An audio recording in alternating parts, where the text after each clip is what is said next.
Hello everyone.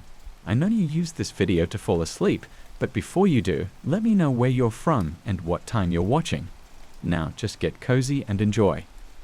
I remember the first time I noticed something strange happening on the set of our reality TV show, Behind the Curtain. I'd been a producer for nearly a decade, and I'd seen it all, the drama, the backstage fights, the meltdowns. But this was different.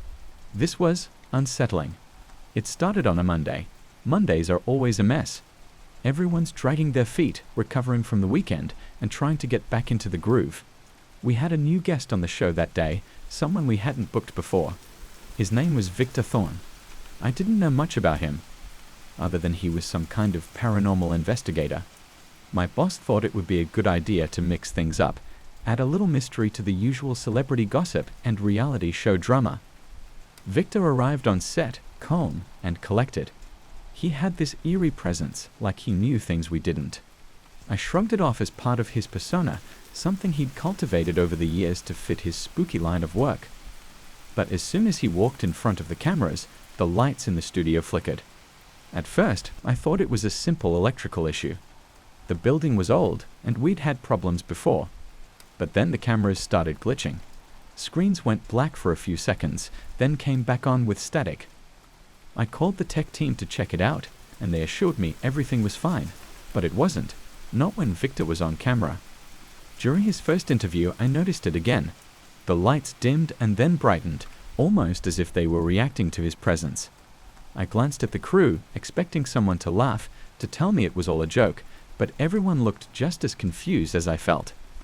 Victor didn't seem bothered. In fact, he smiled. Not the kind of smile you give when something's funny, but a knowing smile, like he'd seen it all before. What's with the lights? I asked him after the interview, trying to keep my voice steady. He looked at me with those piercing eyes, the kind that seemed to see right through you. It happens sometimes, he said, his voice calm and unnervingly steady. Places with a lot of energy, especially negative energy, can affect things like that. I didn't know what to say, so I just nodded and moved on. But I couldn't shake the feeling that something was off. I decided to keep an eye on him for the rest of the shoot. The weirdness continued throughout the week. Every time Victor was on camera, something would go wrong. The lights would flicker, the sound would cut out, or the cameras would freeze. It was always stubble enough that the audience might not notice, but it was enough to make the crew nervous.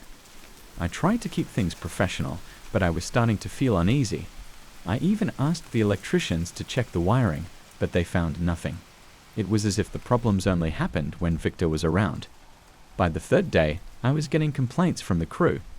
They said they felt like they were being watched, like there was a presence in the studio. I tried to laugh it off, but I knew exactly what they meant. There was a heaviness in the air, a sense that something was lurking just out of sight. That night, I stayed late, reviewing the footage. I wanted to see if there was something, anything, that could explain what was happening. I went through hours of tape, watching every moment Victor was on screen. That's when I noticed it. In the background, just for a split second, there was a shadow. It wasn't the shadow of someone on set. It moved differently, like it had a mind of its own. I rewound the footage and watched it again, but it was gone. My heart raced as I played it back over and over, but no matter how many times I watched, I couldn't find it again. I leaned back in my chair, rubbing my eyes. Maybe I was just tired. Maybe I was seeing things. But then, the lights in the editing room flickered, and the monitor went black. Damn it, I muttered, reaching for the power button.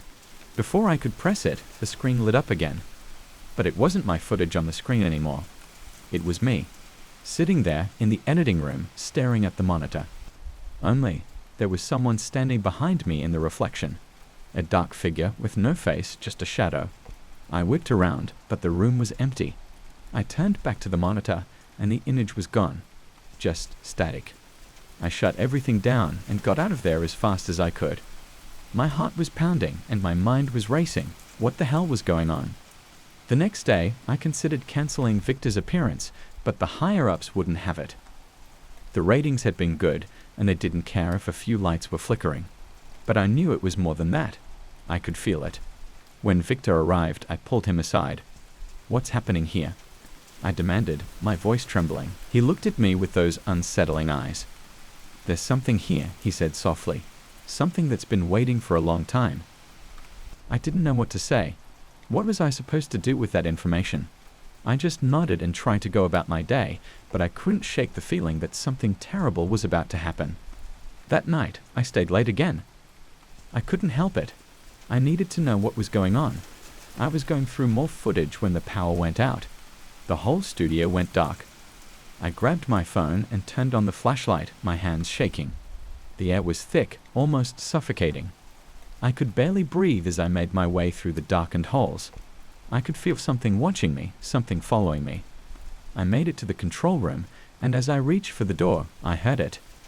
A whisper right behind me. "Get out." I froze, my heart pounding in my ears. Slowly, I turned around, but there was no one there, just darkness. I stumbled into the control room and slammed the door behind me, my breath coming in short gasps. I fumbled for the emergency generator switch, and the lights flickered back on. I sat down, trying to calm myself. I told myself it was just my imagination, that I was letting Victor get to me. But then, I saw it on the monitors. The studio was empty, except for Victor. He was standing in the middle of the set, staring right into the camera. The lights around him flickered wildly, casting strange shadows on the walls. He lifted his hand and pointed directly at the camera, directly at me. I couldn't move. I couldn't breathe. And then the feed cut out. The room went dark again, and the whispering started. It was all around me, voices murmuring, getting louder and louder until I thought I would go mad. I clamped my hands over my ears, but it didn't help. The voices were inside my head, growing more frantic, more desperate. And then silence. I looked up, and there, on the monitor, was that shadow again. But this time, it wasn't on the screen. It was standing in the room with me, a dark shape, its eyes glowing faintly in the dim light. I wanted to scream to run, but I couldn't move. I could only watch as it drifted closer, its presence cold and suffocating. It reached out, and the lights flickered back on. And then it was gone. I don't remember how I got out of there. I just remember running, stumbling through the empty studio, the whispers chasing me all the way to my car. I locked myself inside and didn't look back. The next day, I quit. I couldn't go back there, couldn't face whatever was lurking in that studio. I don't know what happened to Victor. I don't want to know. All I know is that I've never felt safe since that night. Every time I walk into a room, I glance at the lights, waiting for them to flicker. Every time I hear a whisper, my heart stops. I'm always looking over my shoulder, expecting to see that shadow, those glowing eyes. I don't watch the show anymore. I can't. But sometimes, late at night, I turn on the TV, just to make sure. And sometimes I catch a glimpse of the studio, empty and dark. And sometimes, just sometimes, I see him, standing there in the middle of the set, smiling that knowing smile. And the lights flicker. I should have listened to whispers. I should have gotten out while I still could. But now it's too late. It's always watching, always waiting. And I know, deep down, that one day it's going to find me again. And this time, I won't be able to run. It all started on an overcast day in mid-October. I had taken my falcon, Nix, out to the usual clearing just beyond the old forest. It was a routine flight session, something we'd done hundreds of times before. I whistled, and Nix shot up into the sky, her dark wings cutting through the grey clouds above.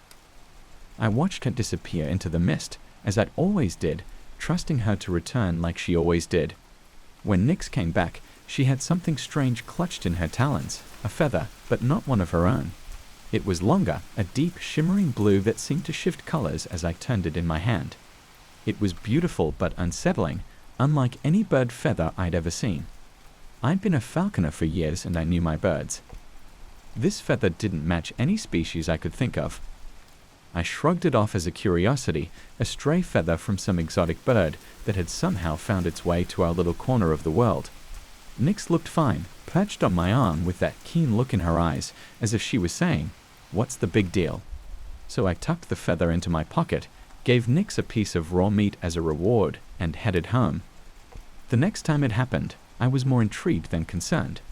Nix returned from her flight with not just one but a handful of those strange feathers, each one different from the last. Some were silver, others were a rich dark green, and one was almost translucent like glass. They were all beautiful and yet wrong somehow. I started keeping them in a box, a small wooden one that had once held my grandfather's old trinkets. I didn't know why, but I felt compelled to keep them, like they were pieces of a puzzle I needed to solve. I spent hours poring over bird books and online forums, trying to identify where these feathers could have come from. Nothing matched.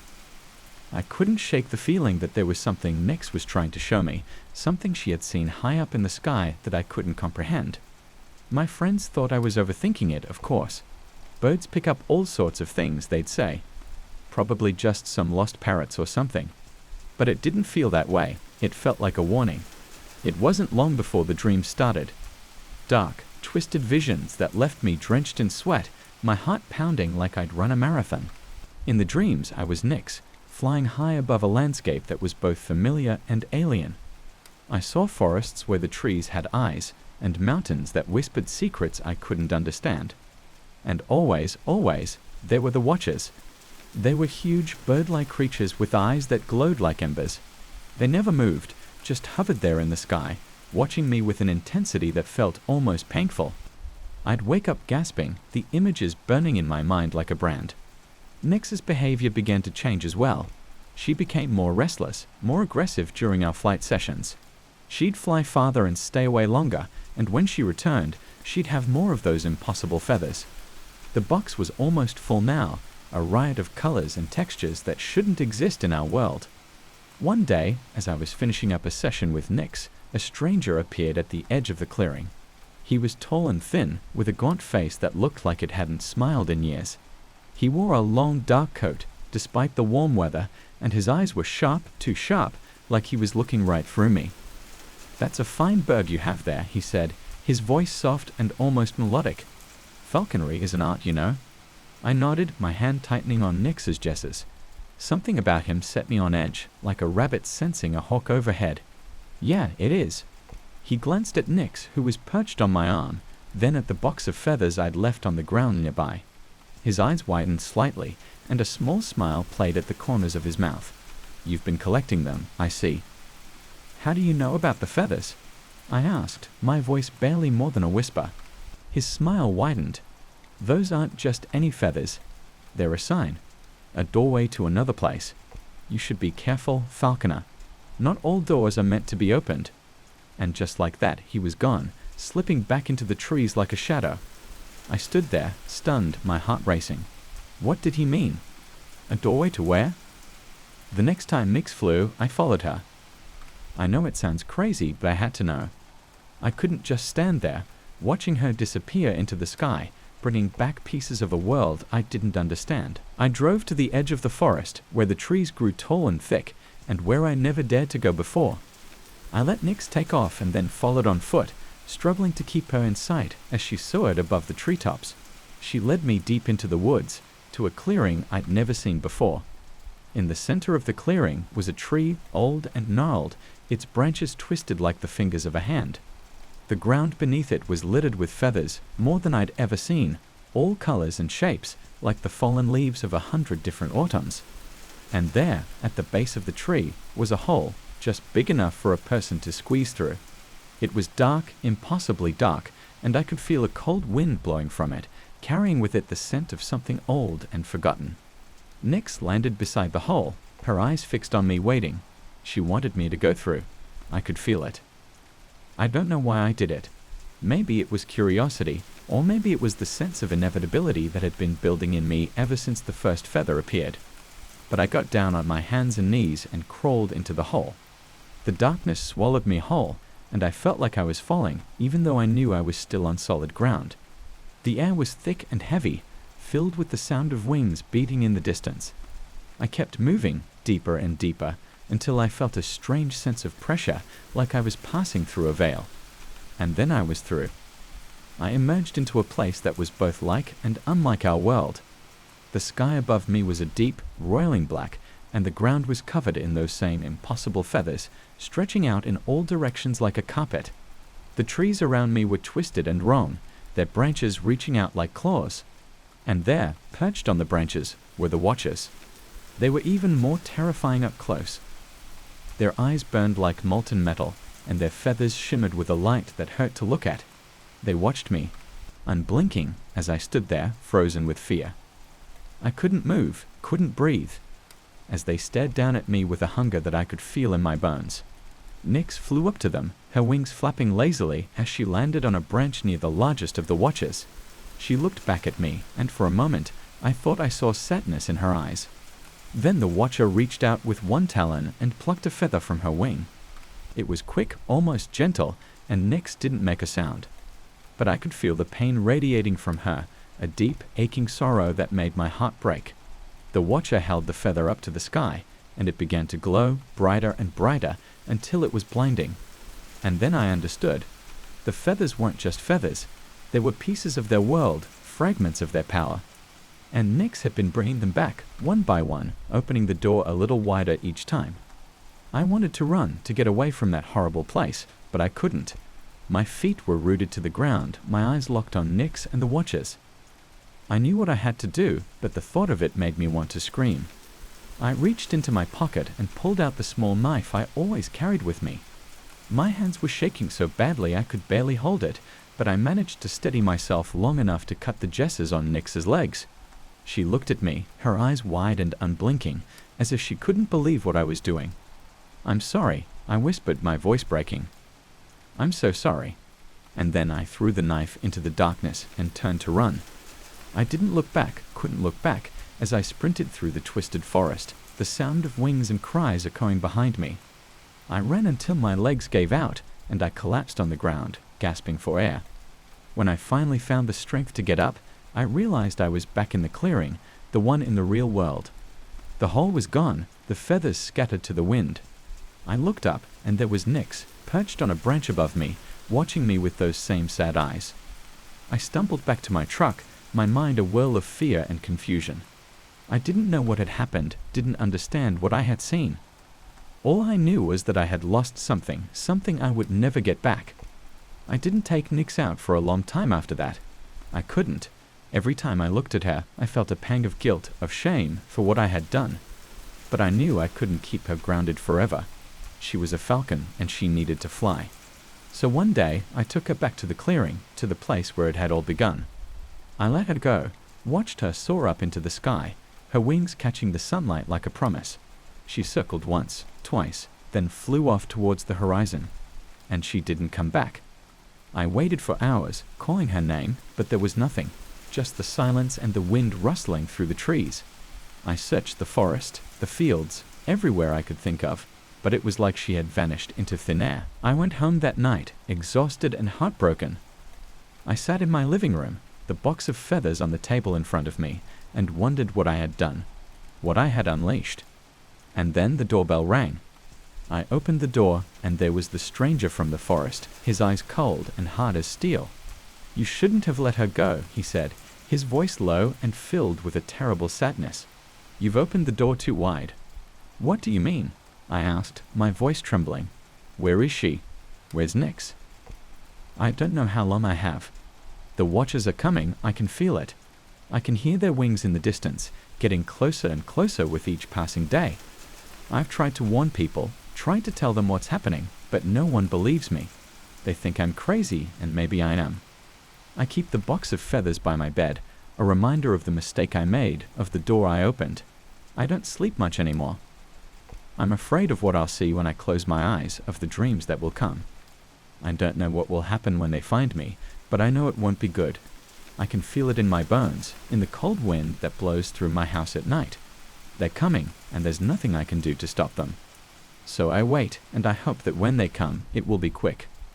I hope that they will take me, and that it will be over, because I can't live like this, not anymore. And maybe, when it's done, I'll see Nyx again. Maybe, just maybe, we'll fly together in that strange, terrible place, free from the chains that bind us to this world. Or maybe I'll just disappear, like a feather caught in the wind, blown away to a place where no one can find me. Either way, it's coming, and I'm ready." I'm not sure why I felt so drawn to the woods. Maybe it was the solitude they promised, the peace I could feel just standing among the trees. Or maybe it was because the city had started to suffocate me, and I needed something to call my own, something untouched by the chaos of modern life. That's why I built the cabin, a sanctuary in the middle of nowhere, surrounded by nature's raw beauty. It took months of planning, drawing up the designs, and finally putting everything together piece by piece. The cabin wasn't just a building, it was a manifestation of my dream. The place was perfect. A small, cozy structure with a view of a serene lake and tall pine trees standing guard all around. It was secluded, with the nearest town miles away. The silence there was profound, broken only by the rustling leaves and distant calls of birds. I spent a few weeks there after it was completed, enjoying the tranquility. Every morning, I'd wake up to the sight of sunlight filtering through the canopy, casting a golden glow inside the cabin. At night, the moonlight would seep through the windows, making the wooden interior seem almost mystical. I'd sit by the fireplace, listening to the crackling of the logs, and feel a sense of fulfillment I hadn't known in years. But as with all things, my time in the cabin had to end. I had commitments back in the city, a job that wouldn't wait, and so I left. I locked the door, left a small note of thanks on the kitchen counter, and promised myself I'd be back soon. The woods, my woods, would wait for me. But life has a way of dragging you away from the things you love, and before I knew it, a year had passed. A full year. I hadn't even realized it until I stumbled across an old picture of the cabin on my phone. Guilt washed over me, and I knew I had to go back. The drive up was long, the road winding through the dense forest. It was almost nightfall when I reached the familiar clearing. My cabin stood there, looking as though it had been pulled right out of a dream. But something was different. The trees seemed closer, their branches reaching towards the cabin as if trying to envelop it. The once clear path leading to the door was now covered in leaves and overgrown bushes. I shook off the unease that settled in the pit of my stomach and pushed forward. The door was unlocked. That was strange. I distinctly remembered locking it before I left. I pushed it open, and the musty smell of wood and something else, something earthy and damp, hit me. I stepped inside, and my breath caught in my throat. The interior was not how I had left it. Vines snaked along the walls, curling around the furniture, creeping up to the ceiling. Moss covered the floor, soft and springy under my boots. Small saplings had sprouted through the wooden planks, their leaves brushing against the ceiling. It was as though the forest had taken a step inside, reclaiming the space that had been stolen from it. I moved further in, the air thick with humidity. I ran my hand over the wall, feeling the rough texture of bark where there should have been smooth wood. My heart pounded as I navigated through what used to be my living room, now a miniature forest of its own. The fireplace was barely visible under the tangle of roots and leaves. It didn't make sense. How could this happen in just 1 year? Had the cabin been abandoned for decades, maybe this would be somewhat believable, but I had only been gone for a year. I stumbled into the kitchen, when more vines had wrapped themselves around the cabinets, squeezing so tightly that the wood had begun to crack. The fridge door was ajar, but instead of stale food, it was filled with soil, thick roots sprouting from the shelves. The note I had left on the counter was still there, now half buried under a layer of moss. My head was spinning, trying to make sense of the scene before me. It was as though nature had decided to reclaim what was rightfully hers. But how? I stood there, my mind racing, trying to piece together some logical explanation. Maybe someone had sabotaged the place, but who would come all the way out here just to pull a prank like this? I decided to check the bedroom. I pushed through the dense foliage, the leaves brushing against my face. The door was stuck. I had to shove it open with my shoulder, and as it swung inward, I felt my heart drop. The bed was covered in wildflowers, vibrant and colorful, a stark contrast to the eeriness that had taken over the rest of the cabin. Small bushes had grown around it, their branches reaching up to the bedspread like hands trying to pull it down. But it was what lay on the pillow that caught my attention. A single withered rose, its petals blackened as though burnt. I picked it up, the fragile petals crumbling to ash in my hand. A cold shiver ran down my spine. There was something deeply wrong about this place now, something that went beyond the physical intrusion of nature. It felt malevolent, as if the very air around me was charged with a dark energy. I needed to leave. The realization hit me like a punch to the gut. Whatever had happened here, it wasn't natural, and I didn't want to stick around to find out more. I turned to leave, but as I stepped back into the hallway, I heard it. a faint whisper, barely audible, like the wind rustling through the leaves. But there was no wind inside the cabin. I froze, straining to hear. The whisper grew louder, coming from all around me, an unintelligible murmur that seemed to echo off the walls. I rushed towards the front door, my footsteps heavy against the moss-covered floor. The whispers followed me, growing in intensity, turning into something almost like a chant. I yanked the door open and stumbled outside, the cold night air hitting me like a wave. I ran to my car, my hands shaking as I fumbled with the keys. I threw a glance back at the cabin, and my blood ran cold. The windows were dark, but I could see something moving inside, a shadow shifting just out of sight. And then, the front door slowly began to close on its own, as if an unseen hand was pushing it shut. I didn't wait to see what would happen next. I got in the car, started the engine, and sped down the narrow road, the headlights cutting through the darkness. My heart was racing, and my mind was spinning with questions I couldn't answer. What had happened to my cabin? How could the woods have grown inside in just 1 year? And more importantly, why did it feel like something was trying to keep me there? I didn't stop driving until I reached the nearest town. I checked into a motel, the neon sign flickering overhead. The room was small and cramped, but it felt safe. I locked the door, sat on the bed, and tried to make sense of everything. The next day, I called a few friends, explained the situation as best I could. They were skeptical, but agreed to come with me to check it out. I needed someone else to see it, to confirm that I wasn't losing my mind. We drove back up the winding road, the familiar sense of dread growing with every mile. When we finally reached the clearing, I couldn't believe my eyes. The cabin was gone. There was no trace of it, no foundation, no disturbed earth, nothing. Just the dense forest, the trees standing silently as if they had been there forever. My friends looked at me like I was crazy, and maybe they were right. I tried to explain, to show them the pictures I had taken on my phone, but they were gone too. Every single one. It was as if the cabin had never existed. We searched the area, called out, even tried to find the path that had led to the cabin, but there was nothing. Just an endless stretch of trees, closing in around us. My friends tried to comfort me, saying that maybe I had gotten the location wrong, that I was just stressed out. But I knew the truth. The cabin had been there. I had built it with my own hands. We left soon after, and I haven't been back since. I can't explain what happened, and I've stopped trying. But sometimes, late at night, I dream of that place. I see the cabin, standing in the clearing, the woods growing inside it, whispering my name. And when I wake up, I can still hear the whispers, faint but unmistakable. They're calling me back to the place where the woods had claimed what was theirs. And I'm afraid that one day I won't be able to resist. Because the woods, they're patient. They can wait forever. I've been delivering packages for almost 5 years now. Every day, it's the same routine. Pick up the parcels, scan the route, and drop them off. It's a simple job, and most of the time, I don't even think about where I'm going. I just follow the GPS and make sure everything gets to the right place. But one day, something strange happened. I had just started my shift, sipping on my coffee and glancing over the list of deliveries when I noticed an address that didn't make sense. It was a street I recognized, but there was no house number, just Elmwood Drive. I assumed it was a mistake, maybe an incomplete entry, so I shrugged it off and went on with my deliveries. When I got to Elmwood Drive, I slowed down, looking for any clue as to where this package might belong. All the houses had numbers, but none matched the blank space on my list. Just as I was about to give up and mark it as undeliverable, I saw an old mailbox at the end of a long, overgrown driveway.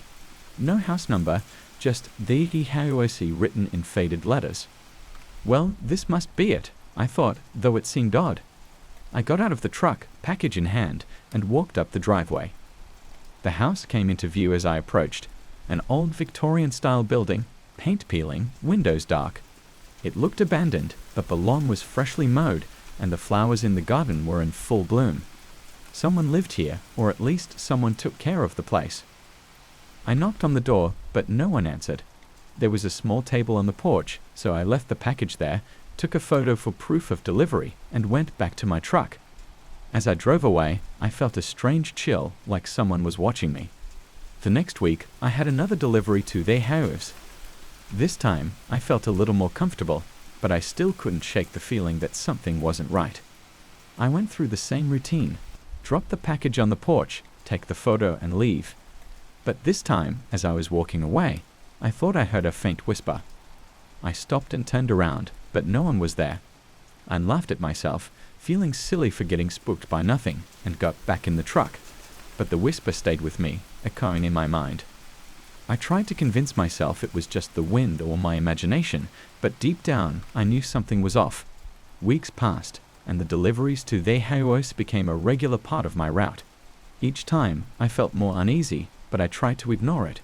One day, though, something happened that I couldn't ignore. It was a late evening, and I had just dropped off a package when I heard the door creak open behind me. I turned around, and there was a woman standing in the doorway. She was dressed in old-fashioned clothes, her face pale and expressionless. "Thank you," she said in a soft voice. Her eyes looked tired, almost empty, like she hadn't slept in years. I nodded, unsure of what to say. There was something about her that made my skin crawl. "No problem," I muttered and quickly walked back to my truck. As I drove away, I glanced in the rearview mirror and saw her standing there watching me. She didn't move until I turned the corner and lost sight of the house. A few days later, I got a call from my boss. Apparently, I had missed a delivery to Wood Drive. I was confused because I knew I had dropped off the package, but when I checked the system, the photo I had taken wasn't there. It was like the delivery never happened. Frustrated, I grabbed the replacement package and headed back to their house.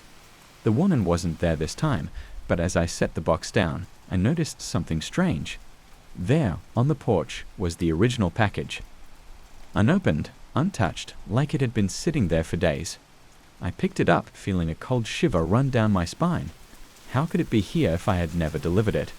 I left both packages on the porch and quickly left, my heart racing. I couldn't stop thinking about the house. It was like a shadow hanging over my mind. I decided to do some research, see if I could find anything about the place. What I found made my blood run cold. According to old records, the house had been abandoned for years. No one had lived there since the 1970s when the last owners, the Collins family, mysteriously disappeared. The house had been left untouched, no one buying it, no one visiting. But that didn't make sense. Someone was living there, or at least someone was taking care of the place. I went back to the house, but this time I wasn't delivering a package. I parked a little down the street and walked up the driveway, trying to stay out of sight. As I approached the porch, I saw something that made my heart skip a beat. There, next to the unopened packages, was a photo. A photo of me, standing on that very porch, with the woman from the house standing behind me. I stumbled back, my mind racing. How was that possible? Who took the photo, and why was it there? After that, I started receiving strange messages. Texts from unknown numbers, emails from untraceable addresses. They all said the same thing: deliver the package. I tried blocking the numbers, changing my email, but the messages kept coming. I went to my boss, told him everything, but he just looked at me like I was crazy. "Just deliver the packages and stop making a fuss," he said. I wanted to quit, but something was pulling me back, something I couldn't explain. One night, I decided to go back. I don't know what I was thinking, but I had to know. I drove to the house, parked outside, and waited. Hours passed, but nothing happened. I was about to leave when I saw a light flicker in one of the upstairs windows. I got out of the truck, my heart pounding, and walked up the driveway. The door was ajar, and I could see the light moving inside, like someone was carrying a lantern. I stepped inside, the air cold and stale. "Hello." I called out, but no one answered. I followed the light, my footsteps echoing in the empty halls. It led me upstairs to a small room at the end of the hall. I pushed the door open and froze. There, in the middle of the room, was a table covered in old newspapers and photos. Photos of me delivering packages to the house. Each one dated, each one showing me at the exact moment I had been there. And in the corner of each photo was the woman watching me. I stumbled back, my mind reeling. How could this be possible? I had never seen anyone taking photos, never noticed anything strange. I turned to leave, but the door slammed shut behind me. "Don't go," a voice whispered, and I spun around. The woman was standing in the corner, her eyes empty and hollow. You have to deliver the package." "What do you want?" I asked, my voice shaking. She stepped forward, and I could see tears streaming down her face. "You have to deliver it, or they won't let me go." "Who won't let you go?" I asked, but she just shook her head. "Please," she whispered, and then she was gone. Just like that, vanished into thin air. I ran out of the house, my mind racing. I had to get out of there, had to get away from whatever this was. But as I reached the truck, I saw another package on the seat. A small box, no label, no address, just "delivered to the Hangosi" written in neat handwriting. I stared at it, my heart pounding. I knew I should leave, just drive away, and never look back. But something in me knew I had to deliver it. I picked up the box, my hands trembling, and walked back to the house. As I placed the box on the porch, I heard the door creak open behind me. The woman was there, her eyes wide with fear. "Thank you," she whispered, and then she stepped back, disappearing into the shadows. I turned to leave, but I couldn't move. My feet felt heavy, like they were glued to the ground. I looked down and saw shadows swirling around me, pulling me down. I tried to scream, but no sound came out. The next thing I knew, I was standing in the small room upstairs, surrounded by photos of myself. But this time, there was something different. The latest photo showed me, standing on the porch, with the shadows wrapping around me. I realized then what had happened. The woman wasn't the one haunting the house. It was me. I had become part of the house, trapped in its walls, forever delivering packages to no one.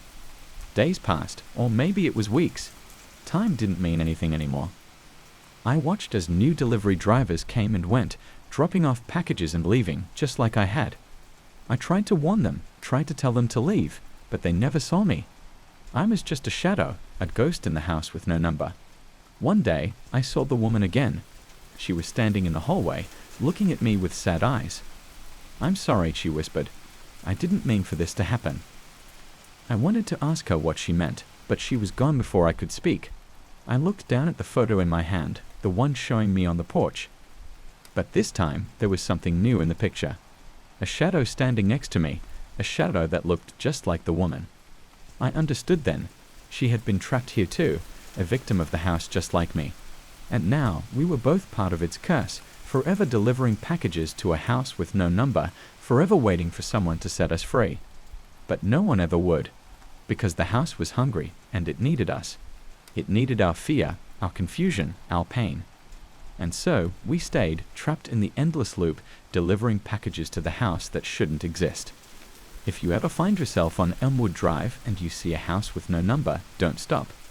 Don't deliver any packages, don't even look at it, because once you step onto that porch, you're theirs, just like I am, just like she is.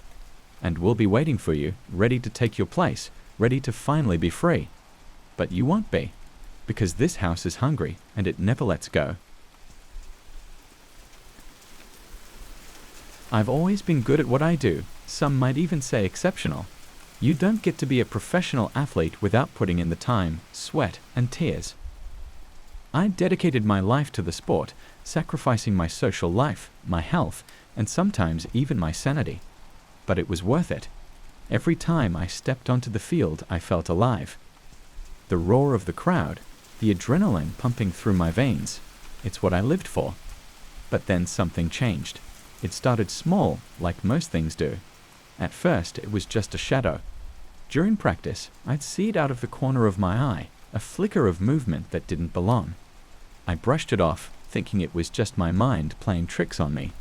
After all, I was under a lot of pressure. Maybe I wasn't getting enough sleep. I mean, who sees things that aren't there? The first time I really noticed it was during a game. I remember it vividly because it was the night I scored the winning goal. We were playing against our rivals, and the atmosphere was electric. The stadium lights were blinding, and the energy from the crowd was almost tangible. I was focused, more focused than I'd ever been in my life. But then, out of nowhere, I felt it. A presence. I glanced to my left, and there it was, a figure standing on the sideline watching me. It wasn't a coach or a team member, it was someone else entirely. They were just standing there, not moving, not cheering, just watching. I blinked, and they were gone. I told myself I imagined it, that it was just the stress getting to me. But deep down, I knew something was off. After that night, things escalated quickly. Every time I competed, whether it was on the field or the court, I saw the figure.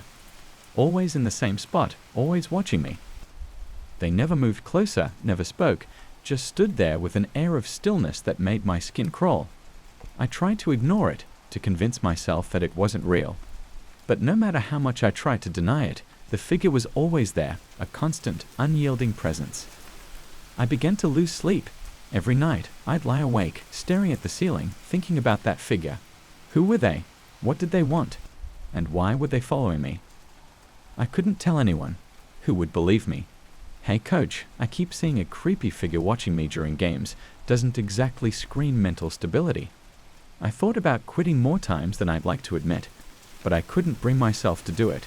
This was my life, my dream. I couldn't let some figment of my imagination ruin everything I'd worked so hard for. So I kept going. I trained harder, pushed myself further, tried to block it out. But the more I pushed, the worse it got. I started seeing the figure outside of the games. During practice, they'd be standing in the bleachers. At the gym, they'd be in the corner, just standing there watching. Even at home, I'd catch glimpses of them through the window. I felt like I was losing my mind. One night, I decided to confront them. I was at the stadium, alone, running drills. It was late, and the place was empty. I knew they were there. I could feel it. I turned around, and there they were, standing at the edge of the field. My heart was pounding, but I forced myself to walk towards them. My legs felt like lead, and my hands were shaking, but I had to know. "Who are you?" I shouted, my voice echoing through the empty stadium.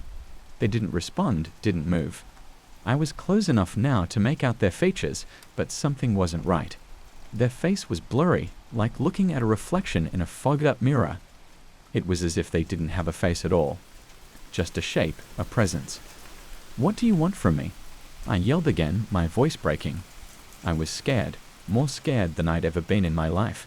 But I needed answers. I needed to know why this was happening to me. The figure just stood there, unmoving. And then, slowly, they raised a hand and pointed at me. I felt a chill run down my spine, cold and sharp like a knife. And then, just like that, they were gone. 1 second they were there, and the next, I was alone.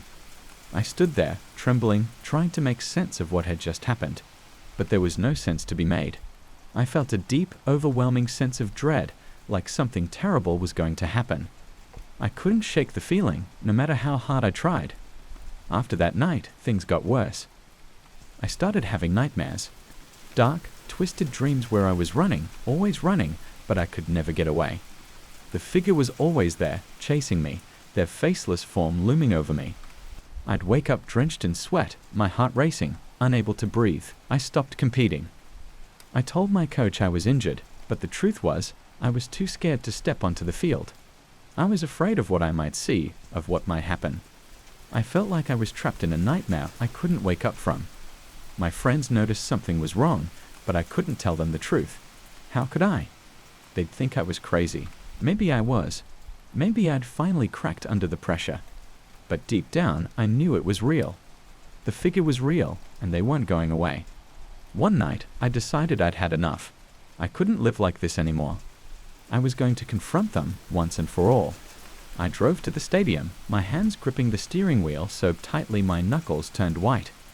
The place was dark and empty, the only sound the distant hum of the city. I walked onto the field, my heart pounding in my chest. "I know you're here," I shouted, my voice echoing in the silence. "Show yourself." And then, they were there, standing at the edge of the field, just like before. I felt a surge of anger, fear, and desperation. I ran towards them, my feet pounding against the grass. But no matter how fast I ran, I couldn't reach them. They were always just out of reach, like a mirage. I stopped, panting, my chest heaving. "What do you want from me?" I screamed, my voice breaking. I was shaking, tears streaming down my face. "Why are you doing this to me?" The figure didn't move, didn't respond. And then, slowly, they raised their hand and pointed behind me. I turned around, my heart racing, and saw nothing. Just the empty field, the dark stadium. I turned back, but they were gone. I was alone. I fell to my knees, sobbing, the weight of everything crushing me. I didn't understand. I just wanted it to stop. I just wanted my life back. That night, I had the worst nightmare of my life. I was on the field, the stadium full of people. But they weren't cheering, they were screaming. I looked around, panicked, and saw the figure standing in the middle of the field. They were different this time, their form twisted and dark, like a shadow come to life. I tried to run, but I couldn't move. My feet were stuck to the ground, and the figure was getting closer. I could feel their presence, cold and suffocating. I tried to scream, but no sound came out. They reached out, their hand dark and clawed, and I felt a searing pain in my chest. I woke up gasping, my heart racing, my chest aching. I looked down and saw a dark bruise forming, right where I'd felt the pain in my dream. I touched it, my hand trembling, and felt a sharp, stabbing pain. I knew then that I couldn't escape. Whatever this was, it was real, and it wasn't going to stop. I tried to stay awake, but the exhaustion was too much. I drifted in and out of sleep, my mind a blur of nightmares and reality. I felt like I was losing my grip, like I was slipping away. And then I woke up, and they were there, standing at the foot of my bed. I couldn't move, couldn't scream. I was paralyzed, trapped in my own body, my mind screaming in terror. They reached out, their hand cold and heavy, and I felt a crushing weight on my chest. I tried to fight it, but I was too weak. I could feel my strength slipping away, my vision darkening. And then I heard a voice, soft and cold, whispering in my ear, "It's time to let go." I don't remember much after that, just darkness, cold and suffocating. I woke up in the hospital, my body weak and trembling. They told me I'd had a heart attack, that I was lucky to be alive. But I didn't feel lucky. I felt empty, hollow. I left the sport after that. I couldn't do it anymore. I couldn't face the figure, couldn't face the fear. I moved away, tried to start over. But no matter where I go, no matter what I do, I can still feel them, watching me, waiting. I don't know what they want, or why they chose me. All I know is that I'm not alone, not really. They're always there, just out of sight, a dark shadow lurking at the edge of my vision. I've come to accept it now. There's no escaping them, no fighting it. I've learned to live with the fear, to live with the darkness. But sometimes, in the dead of night, when the world is quiet and still, I can hear them whispering, "It's time to let go." And I know, one day I will. I've spent years mapping coastlines, trekking through dense jungles, and plotting the world's most remote places. When the assignment came to map an uncharted island that appeared out of nowhere, I jumped at the chance. An entire island, not on any known map. It felt like the adventure of a lifetime. The journey that was uneventful. I arrived with my equipment, a few supplies, and a sense of anticipation. The island was small but dense with lush greenery. It felt untouched, pristine. I could already imagine the admiration I'd get once my maps were published. Yet, something felt odd. The silence was too heavy, almost as if the island was holding its breath. I set up camp by the shore, the ocean waves lulling me into a sense of calm. I had a feeling that this place held secrets, but I had no idea how deep those secrets went. The first day of exploration was straightforward. I mapped the coastline, marking each significant feature, cliffs, curves, and a peculiar rock formation that looked like an old sentinel watching over the sea. By mid-afternoon, I decided to head inland, hoping to discover more unique features. That's when I saw it. Carved into the ground, at the base of a massive tree, was a series of markings. They looked like writing, but not of any language I recognized. They spiraled outwards in a pattern that seemed to draw me in. I took out my notebook, sketched them, and made a mental note to research their origin when I returned. Maybe it was an ancient language, something lost to time. That night, the markings haunted my dreams. They twisted and turned, forming words I couldn't understand but felt compelled to read. I woke up drenched in sweat, the echo of those symbols still imprinted in my mind. The next day, I returned to the same spot, wanting to examine the markings more closely. But they were gone, not erased, but changed. The symbols were different, rearranged in a way that made my head spin. I compared them to my sketch from the previous day. It didn't match. I tried to rationalize it. Perhaps I was mistaken, or maybe the light was playing tricks on me. But deep down, I knew something was off. The symbols felt alive, like they were shifting and dancing just beyond my comprehension. As I explored more of the island, I found similar markings scattered in various places, etched into rocks, drawn in the sand, even woven into the patterns of the leaves. Each time, they were different. Each time, they seemed to tell a story that I couldn't grasp. That night, the dreams returned, more vivid than before. The symbols from the ground morphed into faces, whispering secrets that brushed against my mind like cobwebs. I couldn't understand the words, but the intent was clear. They were calling me. I woke up to the sound of rustling leaves outside my tent. I grabbed my flashlight and stepped out, heart pounding. There was nothing, just the dense foliage and the shadows cast by the moonlight. But I could feel eyes on me, watching, waiting. I tried to go back to sleep, but every rustle, every creak set me on edge. It felt like the island was alive, and it didn't like me being there. The following days blurred together in a haze of confusion and fear. The markings continued to change, growing more complex and more urgent. It was like they were trying to communicate, but I didn't know how to listen. I started to feel an inexplicable pull towards the center of the island. I resisted at first, focusing on my work, but the sensation grew stronger, gnawing at the edges of my sanity. It wasn't just curiosity anymore. It was a need, a compulsion. One morning, I gave in. I packed my gear and headed inland, deeper than I had ventured before. The jungle thickened, the air growing heavy with an oppressive heat. The path seemed to unfold before me, leading me towards something I could not see but could feel in my bones. At the heart of the island, I found it. A clearing bathed in an unnatural light. In the center stood a massive stone monolith, covered in the same shifting symbols that had haunted me since I arrived. They glowed softly, pulsating like a heartbeat. I approached, unable to tear my eyes away. The symbols swirled and danced, forming shapes and patterns that were maddeningly familiar yet completely alien. My head throbbed with a pain so intense it nearly brought me to my knees. Then, as if compelled by some unseen force, I reached out and touched the monolith. The symbols flared, the light blinding, and then everything went black.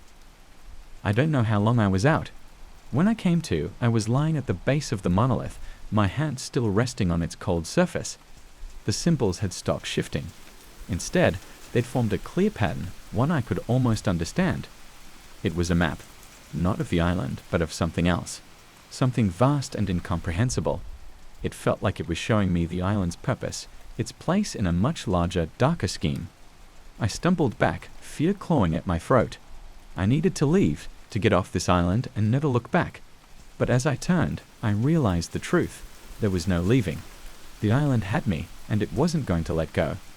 Over the next few days, I tried to escape. I followed every path I could find, but they all led me back to the monolith. It was as if the island was folding in on itself, trapping me in a maze of my own fear and confusion. The dreams grew worse. The faces were clearer now, their voices more insistent. They spoke of things I couldn't comprehend, things that made my soul shiver. I could feel myself slipping, my grip on reality loosening with each passing day. I stopped eating, stopped sleeping. I couldn't think, couldn't focus. All I could see were the symbols, shifting and changing, writing out my fate in a language I was slowly beginning to understand. It happened on the 7th night. The island whispered my name, the sound echoing through the trees like a death knell. I stumbled out of my tent, my legs weak and unsteady. The monolith glowed in the distance, a beacon in the darkness. I walked towards it, my heart pounding. The symbols on the ground writhed and twisted, forming a path that led me straight to the stone. I reached out, my hand trembling, and pressed it against the surface. A jolt of pain shot through me, and I screamed. The symbols flared, burning into my skin, my mind, my soul. I could see everything, feel everything. The island's history, its purpose, its hunger. It needed a sacrifice. It needed me. I don't remember much after that. Just flashes of pain, of darkness, of the symbols consuming me. I could feel myself unraveling, my very essence being torn apart and remade. When I woke up, I was lying on the ground, the monolith towering above me. The markings were gone, the stone cold and lifeless. I was alone, the island silent and still. I stumbled back to my camp, my mind blank. I packed my things and made my way to the shore, the boat waiting just as I had left it. I didn't look back as I left, the island fading into the mist behind me. I made it back to civilization, but I was different. The world felt dull, lifeless. I couldn't connect with anyone, couldn't find joy in anything. The island haunted my thoughts, its symbols etched into my mind. I tried to forget, to move on, but it was impossible. The island had taken something from me, something I couldn't get back. I was just a shell, empty and broken. The worst part was the whispers. They'd followed me everywhere, a constant murmur at the edge of my hearing. I could hear the symbols, feel them shifting and changing in my mind. They were alive, and they were hungry. I lasted a year before I couldn't take it anymore. I booked a flight, chartered a boat, and returned to the island. I had no choice. It was calling me, pulling me back. The island was the same as I remembered, silent and still. The monolith stood in the clearing, the symbols faint and flickering. I approached, my heart heavy with fear and resignation. I placed my hand on the stone, the symbols flaring to life. The pain was unbearable, but I didn't fight it. I let it consume me, let the island take what it needed. In that moment, I understood. The island wasn't just a place. It was a living thing, a creature that fed on fear and despair. The symbols were its voice, its way of luring in those who would sustain it. I was just another sacrifice, another victim caught in its web. And I knew I wasn't the first. The faces in my dreams, the voices that had haunted me, they were the others, the ones who had come before me. The island had claimed them, just as it was claiming me. The last thing I remember is the symbols burning into my skin, my mind fracturing under the weight of their meaning. I screamed, but no sound came out. The world faded away, and I was lost in the darkness. When I woke up, I was back on the shore, my body aching and my mind numb. The boat was gone, the island silent. I was trapped, alone and empty, a shadow of who I had once been. The markings were still there, carved into my flesh, a permanent reminder of what I had lost. I was marked, claimed by the island. There was no escape. I'm writing this now because I know what's coming. The island's hunger is growing, its whispers growing louder. It won't be long before it consumes me completely, before I become just another voice in the darkness. If you find this, if you're reading these words, stay away. The island is a trap, a nightmare that will swallow you whole. It doesn't matter how strong you are, how prepared you think you are. It will break you. And when it's done, it will wait. It will wait for the next person to come, drawn by the promise of discovery, of adventure. It will wait, and it will feed. Because the island is hungry, and it will never be full. I've been a balloon artist for over a decade, twisting and turning colorful balloons into various shapes for children's parties, carnivals, and community events. My job is simple, bring joy and laughter to the kids, but what happened last summer at Mrs. Green's house changed everything for me. It was a bright Saturday afternoon, and I was scheduled to perform at little Tommy Green's 6th birthday party. The backyard was buzzing with excitement, kids running around, laughter echoing, and the smell of barbecue filling the air. I set up my small station, a table covered with balloons of every color you could imagine, and a small air pump. Mrs. Green had asked me to make all kinds of balloon animals, dogs, cats, birds, and even dinosaurs. I've done it all before, so I didn't think much of it. The kids lined up, their faces glowing with excitement. I started with simple shapes, a dog for one kid, a sword for another. Everything was going well until I made a balloon cat. It was a simple design, 2 loops for the head, 2 for the body, and a small tail. I handed it to a little girl with curly red hair. She looked at it for a moment, and then her face twisted in horror. Before I could ask what was wrong, she let out a blood-curdling scream and ran away. Everyone froze, including me. The parents exchanged confused glances, and I felt a knot tighten in my stomach. Mrs. Green hurried over, asking the girl's mother if she was okay. The mother shrugged, clearly as baffled as everyone else. I apologized and tried to brush it off as a fluke, but that scream lingered in my mind for the rest of the party. A week later, I had another gig at a community center. I had almost forgotten about the incident at Tommy's party. I convinced myself it was just a kid being a kid.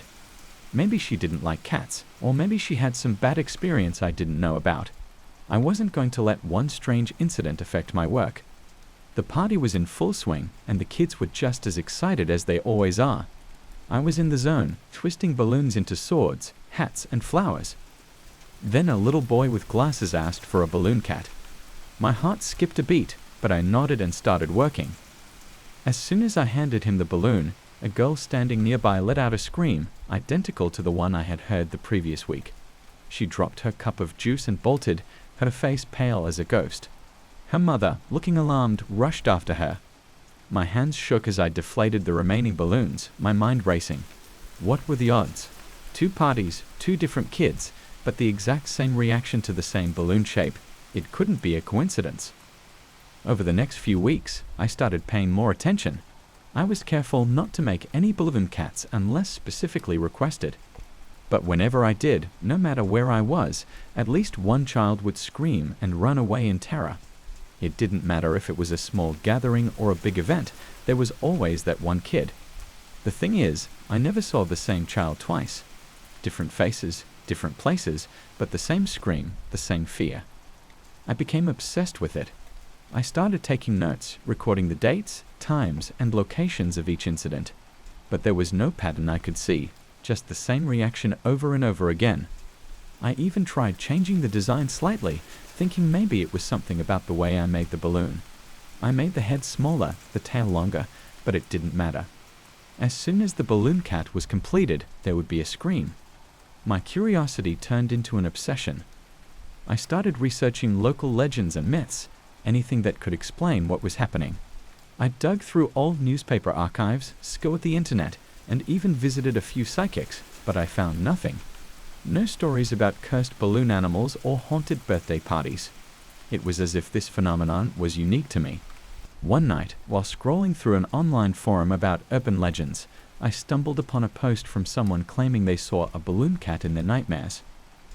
My heart raced as I read the description. A simple balloon twisted into the shape of a cat, but with eyes that seemed to follow them everywhere they went. I contacted the poster, a woman named Karen, and asked if we could meet. She agreed, albeit reluctantly. When we sat down at a small cafe, she looked tired, her eyes sunken with dark circles. She told me about the nightmares, how they started when she was a child, and how they only stopped after she moved away from her hometown. "Where did you grow up?" I asked, my voice barely above a whisper. She hesitated before answering. A small town called Millersville. The name sent a chill down my spine. Millersville was where I had my first balloon cat incident, the party at Mrs. Green's house. Karen told me about an old story her grandmother used to tell her. It was about a boy named Samuel who loved cats. He would play with them all day, feeding them and petting them. But one day, a group of kids decided to prank him by making balloon cats and popping them in front of him. They thought it was funny, watching him cry and scream as each balloon burst. Samuel ran away that day and was never seen again. Some said he got lost in the woods. Others believe he was taken by something. But since then, children in Millersville have been afraid of balloon cats. It was as if Samuel's fear had been passed down through the generations. "Do you think he's still out there?" I asked, my voice trembling. Karen shook her head. "I don't know. But whatever it is, it's not done with us." A few months passed without incident. I avoided making balloon cats altogether. But then I got a call from Mrs. Green. She was throwing another party for Tommy and insisted I come back. I hesitated, but she was a good client, and I didn't want to disappoint her. The party started off well. I made swords, flowers, and hats, avoiding anything remotely resembling a cat. But then, Tommy's friend asked for one. He was adamant, refusing to take no for an answer. Reluctantly, I agreed. As I twisted the balloon into shape, I felt a cold breeze sweep through the backyard. I handed the balloon to the boy, my heart pounding in my chest. He looked at it for a moment, and then, just like before, a little girl in the corner screamed and ran away. But this time, it was different. The air grew thick, and a strange silence fell over the party. The other kids looked around, confused, as the girl's scream echoed through the yard. I felt a presence behind me, a cold hand on my shoulder. I turned around, but there was no one there. My hands shook as I tried to deflate the balloon cat, but it wouldn't pop. It felt solid, almost like stone. The boy who had asked for it started crying, clutching his head and screaming. Panic spread through the party as more kids started crying and screaming, pointing at the balloon cat in my hand. I tried to drop it, but it stuck to my fingers like glue. The sky darkened and the air felt heavy, almost suffocating. Mrs. Green ran over, her face pale with fear. "What's happening?" she shouted, her voice barely audible over the chaos. "I don't know." I yelled back, desperately trying to pry the balloon off my hand, but it was no use. Then I saw him, a shadowy figure standing at the edge of the yard, watching us. He was tall and thin, his eyes glowing a sickly yellow. He raised a hand, pointing directly at me. The balloon cat in my hand twisted and contorted, changing shape. It grew larger, its eyes narrowing into slits. It let out a low, guttural hiss, and the kids' screams grew louder. I felt a sharp pain in my chest, like something was squeezing my heart. I dropped to my knees, gasping for breath. The figure stepped closer, his eyes never leaving mine. I don't remember much of what happened next. Everything was a blur of screams, shadows, and pain. I felt like I was being pulled apart, my mind and body tearing at the seams. When I came to, I was lying on the ground, the balloon cat deflated beside me. The party was over, the backyard empty. Mrs. Green was gone, the kids were gone. I was alone, except for the figure standing over me. He crouched down, his face inches from mine. "You shouldn't have made them," he whispered, his voice cold and hollow. Who are you?" I managed to choke out. He smiled, his teeth sharp and gleaming. "I'm Samuel, and you've been making them for too long." I tried to move, but my body felt heavy, like I was trapped in a nightmare. He stood up, his shadow stretching over me. "They're not just balloons," he said, his voice echoing in my mind. "They're gateways." I didn't understand, but it didn't matter. He reached down, his hand passing through my chest. I felt a coldness seep into my bones, spreading through my body like ice.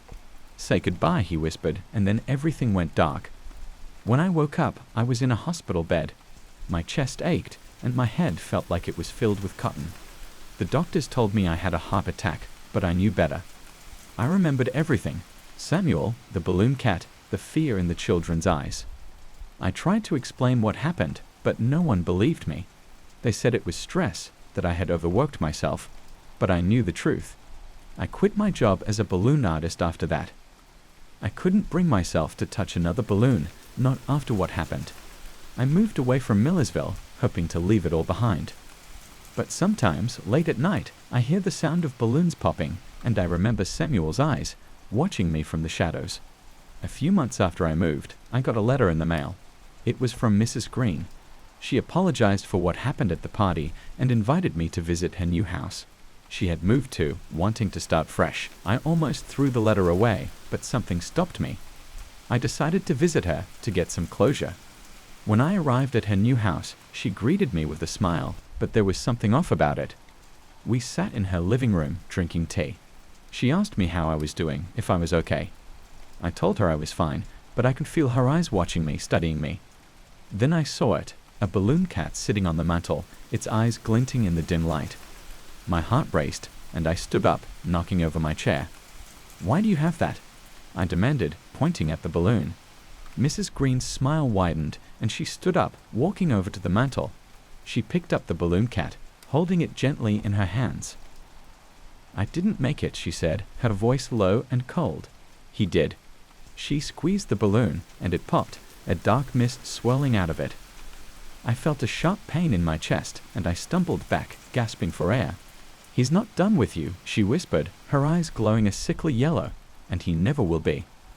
As I fell to the ground, the world fading to black, I heard Samuel's voice, cold and hollow, echoing in my mind. "Say goodbye." It started out like any other day at the shop. The smell of ink, the low hum of the tattoo machine, and the steady stream of clients. I'd been tattooing for nearly a decade, and there wasn't much that could surprise me anymore. I'd seen everything from tribal designs to the most bizarre custom requests. But that day was different. Her name was Sarah. She was a regular, coming in for her 5th piece. We'd worked on a sleeve together, and today was supposed to be a simple touch-up. As she rolled up her sleeve, I noticed something strange. There was a small, intricate design on her wrist, just below the elbow. It was a pattern I knew well because I'd drawn it myself just a few weeks ago. But I had never tattooed it on anyone. It was an original design I was planning to use for my portfolio. Nice addition, I said, pointing to it casually. Who did it for you? She looked at me puzzled. What do you mean? You did this one. I laughed, thinking she was joking. Come on, Sarah, I've never done that design on you. Her confusion deepened. But you did. Last time I was here, remember? I asked for something small and unique, and you suggested this. I stared at her, my mind racing. I would have remembered tattooing that design. It was special to me. I brushed it off as a mistake and got back to work, but a nagging thought lingered in the back of my mind. How could she have gotten that tattoo? A few days later, another client came in with the same tattoo. This time it was on a young guy named Jake. I didn't know him. It was his first visit. He asked for a cover-up, and as I was cleaning the area, I saw the same pattern on his forearm. My design. Where did you get this? I asked, my voice a bit shaky. He shrugged. Got it done at some place downtown. Can't remember the name. Why? Just curious, I lied. It looks familiar. That night, I couldn't shake the feeling of unease. I pulled out my sketchbook, staring at the design. It was a delicate pattern, almost like a mandala, but with a twist. There was something hypnotic about it, something that drew the eye and held it there. I couldn't sleep. My mind kept racing, replaying the conversations with Sarah and Jake. How did they both end up with a design I had never tattooed on anyone? I tried to convince myself it was just a coincidence. Maybe another artist had seen my sketches online and copied it, but deep down I knew something was off. A week passed, and I tried to push the whole thing out of my mind. But then a woman walked into my shop that changed everything. She looked tired, like she hadn't slept in days. Her eyes were wide and frantic. I need to talk to you, she said, her voice trembling. I motioned for her to sit down. What's going on? She rolled up her sleeve, and there it was again, my design. But this time, it was larger, covering her entire forearm. I felt a chill run down my spine. Where did you get this? I asked, struggling to keep my voice steady. She shook her head, tears welling up in her eyes. I don't know. I don't remember getting it. One day it just appeared. I stared at her, my mind spinning. What do you mean, it appeared? She took a deep breath, trying to compose herself. I woke up one morning, and it was just there. I thought maybe I'd gotten drunk and gotten it done without remembering, but I haven't had a drink in months. I've asked everyone I know, and no one remembers me getting it. I leaned back, my heart pounding. This was impossible. Tattoos don't just appear out of nowhere. But looking at her, I could tell she was telling the truth. She was scared. And so was I. I decided to do some digging. I posted the design on a few tattoo forums, asking if anyone had seen it before. The responses were overwhelming. People from all over the country started messaging me, saying they'd seen the design or they knew someone who had it. Some even claimed it had appeared on their skin without explanation. I couldn't believe what I was reading. How could this be happening? Tattoos don't just appear. There had to be a logical explanation. But the more I read, the more I realized there wasn't one. I started losing sleep. I couldn't focus on my work.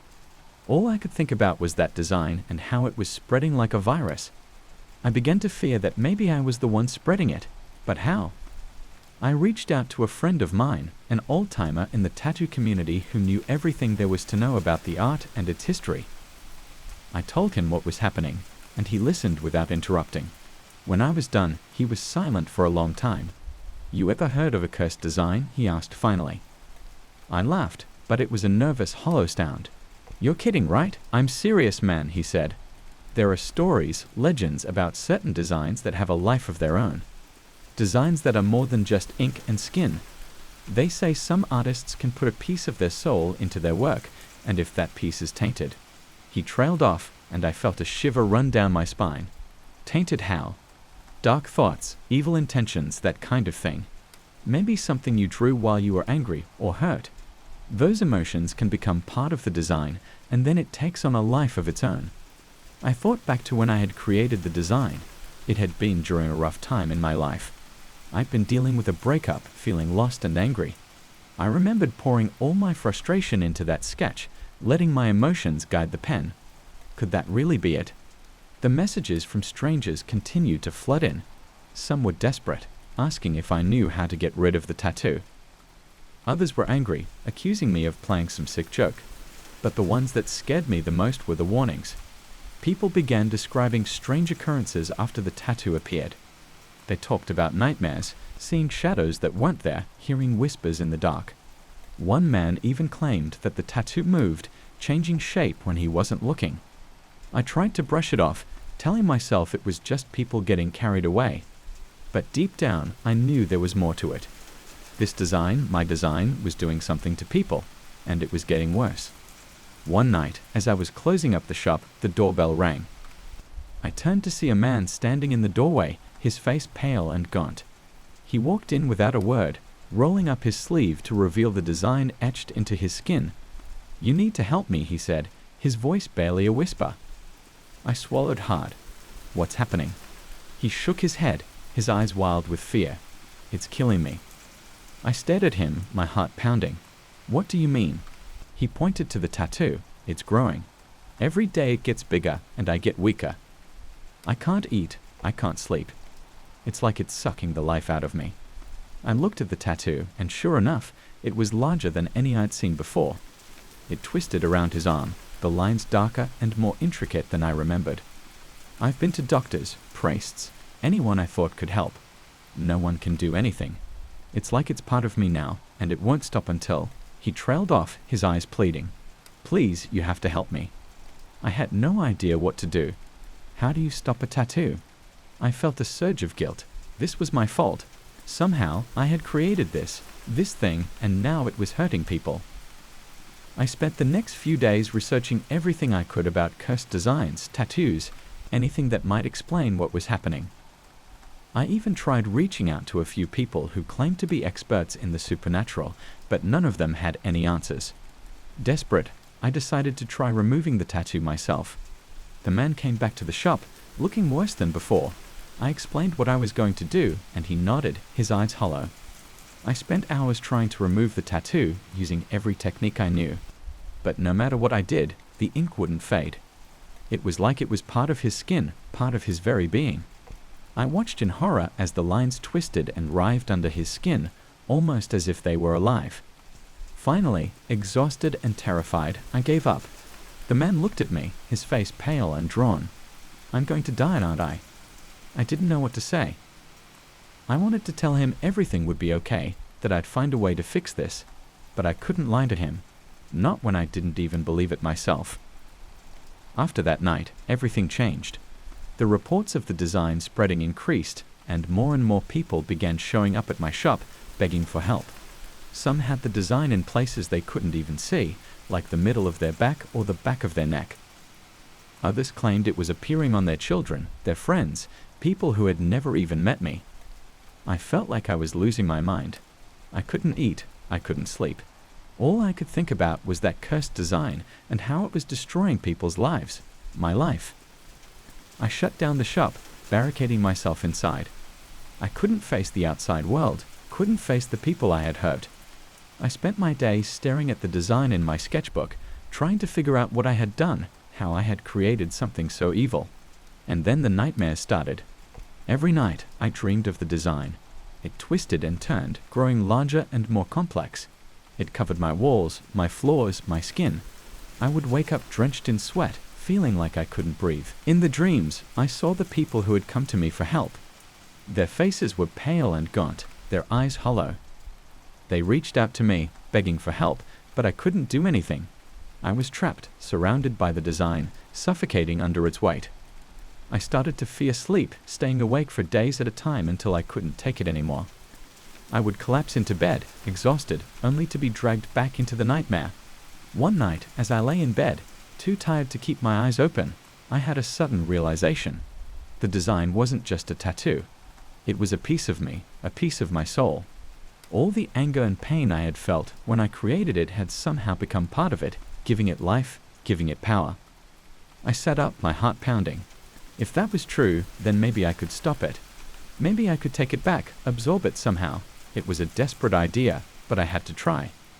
I set up the shop, drawing the design on the floor in ink, just like I had in my dreams. I sat in the center, closing my eyes, focusing on the design, on the anger and pain I had felt when I created it. I could feel it, the darkness inside me, the part of me that had given birth to this cursed design. I concentrated, pulling it toward me, trying to absorb it back into myself. The pain was unbearable. It felt like my skin was on fire, like my very soul was being torn apart. I screamed, but I didn't stop. I couldn't stop. I had to do this, had to take back what I had created. When I woke up, I was lying on the floor, my body drenched in sweat. I felt weak, like all the life had been drained out of me. I looked down at my arms, and my heart stopped. The design was there, covering my skin, twisting and writhing. I could feel it, like a parasite, feeding on me, draining me. I had done it. I had taken it back, but at what cost? I staggered to my feet, staring at my reflection in the mirror. The design covered me, from my neck to my wrists, pulsating with a life of its own. I could feel it growing, spreading. I had stopped it from hurting anyone else, but now it was killing me. The days bled together after that. I stopped eating, stopped sleeping. I could feel the design spreading inside me, draining me. Every time I closed my eyes, I saw the faces of the people I had hurt, the people I had failed to save. I knew I didn't have much time left. The design was consuming me, taking everything I had. But at least it was over. At least no one else would suffer because of me. I spent my last days in the shop, surrounded by my sketches, my art. I thought about everything I had done, everything I had lost, and I waited for the end. I don't know when it happened, but I woke up one morning and I knew it was time. I could feel the design, the darkness, consuming me. I was too weak to fight it, too tired to care. I picked up the tattoo machine, my hands trembling, and I started to tattoo the design on my chest. It was agony, but I kept going, drawing the lines, the patterns. I could feel the life draining out of me, feel the darkness closing in. When I was done, I looked at myself in the mirror, at the design covering my body.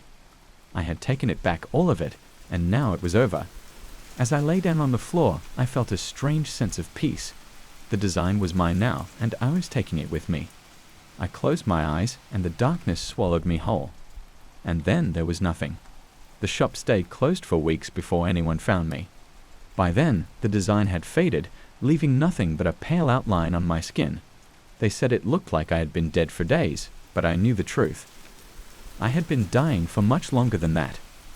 I took the design with me, buried it in the darkness where it belonged. But sometimes, in the stillness of the night, I wonder, did I really stop it? Or is it still out there, waiting for someone else to find it, to bring it back to life? I guess I'll never know. But if you ever see a design like mine, a design that calls to you, that draws you in, be careful. You never know what's hiding in the ink, or what it wants from you. It was a typical quiet night at the desk. The hum of the fluorescent lights above me was the only sound, as the clock on the wall ticked past midnight. I had been working the night shift at the hotel for over a year now. It was usually peaceful, almost boring, but tonight was different. Around 1 a.m., the phone rang. I picked it up, expecting a request for extra towels or a wake-up call. "Reception, how can I help you?" I asked. A man's voice, shaky and low, came through the line. "Hi, this is room 412. I'm sorry to bother you, but there's some noise coming from the room next door. It's been going on for a while, and it's really unsettling." I checked the computer in front of me. Room 413 was unoccupied. In fact, it had been for weeks. We were doing some renovations, so it wasn't available for booking. "I'm sorry, sir, but there shouldn't be anyone in that room. It's closed for maintenance," I explained. There was a long pause on the other end. "Well, something's in there," he insisted, his voice trembling. "It sounds like someone whispering. Can you check it out?" I hesitated, then assured him I'd take care of it. Hanging up, I grabbed the master key and walked down the dimly lit hallway toward room 413. My footsteps echoed off the walls, and I could feel the unease creeping in. When I reached the door, I pressed my ear against it, listening carefully. There was nothing at first, just silence. Then, faintly, I heard it, soft whispers, almost like a conversation. I felt a chill run down my spine. I tried the doorknob, but it was locked, as expected. With a deep breath, I inserted the master key and turned it. The door swung open to reveal an empty room. The bed was made, the curtains drawn, and the air was still. There was no sign of anyone or anything inside. I checked every corner, even under the bed, but found nothing. Puzzled, I returned to the reception desk and called the guest in room 412. "Sir, I checked the room, and there's no one there. It's completely empty." There was another long pause. "But I heard it," he whispered, almost as if he was afraid someone else would hear him. "I swear I heard it." I reassured him that everything was fine and he should try to get some rest. As I hung up, a strange feeling lingered in the pit of my stomach. I shook it off, convincing myself it was just the man's imagination. But I couldn't shake the feeling that something was off, and I was about to find out just how wrong I was. The next night was even quieter. The lobby was empty, and I had nothing to do except watch the minutes tick by. I was starting to think the incident with room 413 was just a fluke. Maybe the guest had been tired or stressed. It wasn't uncommon for people to hear things when they were exhausted. But then, around the same time as the night before, the phone rang again. "Reception, how can I help you?" I said, a bit warily this time. It was a woman this time, from room 410. "Hi, I'm sorry to bother you, but there's a noise coming from the room next door." "I think it's 413. It sounds like someone's crying." My heart sank. Not again, I thought. I glanced at the computer. Room 413 was still unoccupied. "Are you sure?" I asked, trying to keep my voice steady. "That room isn't booked." "I know, but I can hear it clearly. It's like someone's really upset. Can you please check?" I nodded, even though she couldn't see me. "Of course. I'll go right now." I grabbed the master key and made my way back to room 413. This time, I didn't hesitate. I unlocked the door and pushed it open. The room was as empty as it had been the night before. No sign of anything unusual. But the air felt heavy, like it was pressing down on me. I walked over to the window and looked out, but there was nothing there except the empty parking lot below. As I turned to leave, I heard it, a faint sobbing sound coming from the bathroom. My heart raced as I slowly approached the door. I pushed it open, half expecting to see someone standing there. But there was no one. The bathroom was as empty as the rest of the room. I turned on the light and checked every inch, but there was nothing. I walked back to the reception, feeling more unnerved than ever. I called the woman in room 410 and told her that I hadn't found anything. She sounded relieved but still shaken. "Thank you for checking," she said softly. I guess I was just imagining things. But I knew she wasn't. I had heard it too. The following day, I couldn't stop thinking about room 413. There had to be an explanation for what was happening. I decided to dig into the hotel's history, something I had never done before. I asked the day receptionist, Mary, about it. "Oh, that room," she said, her face darkening. "You don't know." "Know what?" I asked, my curiosity piqued. She sighed, leaning in as if she was about to share a secret. Room 413 hasn't been rented out for years. It's been under renovation for as long as I can remember. But the truth is, no one wants to stay there. I felt a chill. Why not? Mary glanced around, making sure no one else was listening. There was an incident years ago. A couple stayed in that room. Young newlyweds, I think. They had a huge fight one night. The guests in the surrounding rooms complained about the noise. When the staff went to check, they found the woman dead. The man was nowhere to be found. My stomach turned. What happened to him? No one knows. He just disappeared. The police searched everywhere, but he was never found. After that, guests kept complaining about noises coming from the room, even when it was empty. Eventually, the management just stopped booking it. I felt a shiver run down my spine. Was that what I had heard? The sounds of something that happened long ago. The next night, I was on edge. Every sound seemed amplified. Every shadow seemed to move on its own. I kept glancing at the phone, half expecting it to ring at any moment. And it did. This time, it was from room 415 on the other side of 413. A man's voice, strained and panicked, came through the line. "There's something happening in the room next to mine," he said, his voice shaking. "It sounds like someone's yelling. I can't make out the words, but it's terrifying." My hands were trembling as I picked up the master key again. This time, I knew what to expect, but that didn't make it any easier. I walked down the hallway, the light flickering above me. When I reached the door to room 413, I could hear it. Faint, but unmistakable. A voice yelling angrily, as if in a heated argument.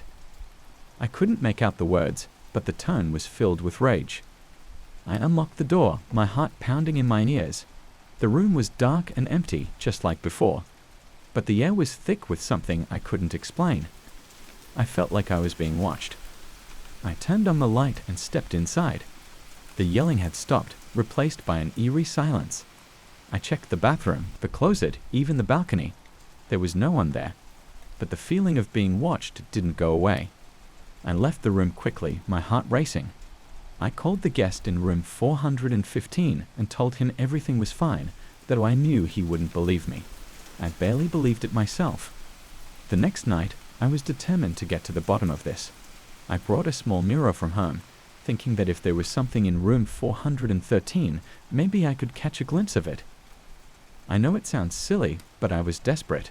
Around 1 a.m., I went back to the room, my hands shaking as I unlocked the door. I placed the mirror on the dresser, angling it so I could see the entire room from the hallway. Then I turned off the light and stepped out, leaving the door slightly ajar. I stood there, peeking through the crack, watching the reflection in the mirror. For a long time, nothing happened. The room was still and silent. I was about to give up when I saw it. A shadow moved across the room, dark and fleeting. I froze, my breath caught in my throat. It was just a glimpse, but I knew what I had seen. I leaned closer, my eyes glued to the mirror. The shadow appeared again, this time closer to the bed. It was as if someone was standing there watching. I felt a cold sweat break out on my forehead. I wanted to run, but I couldn't move. Then, slowly, the shadow turned, as if sensing my presence. I felt my blood turn to ice as it seemed to look straight at me through the mirror. I stumbled back, my heart hammering in my chest. I grabbed the door and slammed it shut, locking it with shaking hands. I ran back to the reception, barely able to breathe. I couldn't explain what I had seen, but I knew one thing for sure. Room 413 wasn't empty, not entirely. I didn't want to go back to room 413, but I knew I had to. I couldn't let this go. I needed to know what was happening, even if it terrified me. The next night, I waited until the lobby was empty. Then I grabbed a flashlight and headed down the hallway. My footsteps echoed in the silence as I approached room 413. I unlocked the door and stepped inside, closing it behind me. The air was cold, colder than it should have been. I turned on the flashlight and scanned the room. Everything was as it had been before, but I could feel it, the presence. It was watching me. I walked over to the bed, my heart pounding in my chest. I didn't know what I was looking for, but I felt compelled to search. I lifted the mattress, checked under the bed, even moved the furniture. There was nothing. Then I heard it, a faint whisper coming from behind me. I spun around, the flashlight beam cutting through the darkness. There was no one there. "Who are you?" I whispered, my voice trembling. "What do you want?"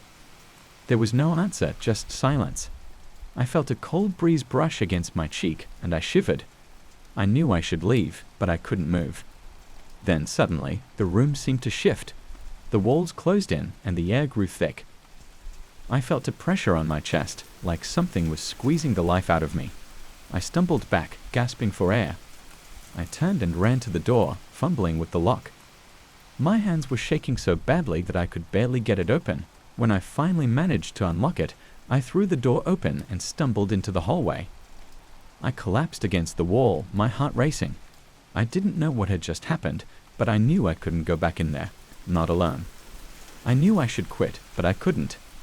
I needed answers. I needed to know what was in that room, even if it cost me my sanity. On my last night, I decided to confront whatever was in room 413. I wasn't sure what I was going to do, but I had to try something. I waited until 3 a.m. when the hotel was at its quietest. Then I grabbed the master key and headed down the hallway, my heart pounding in my chest. When I reached the door, I hesitated. I could feel the fear rising inside me, but I forced myself to unlock the door and step inside. The room was dark and silent, but I could feel the presence. It was stronger than before, almost overwhelming. I took a deep breath and walked to the center of the room.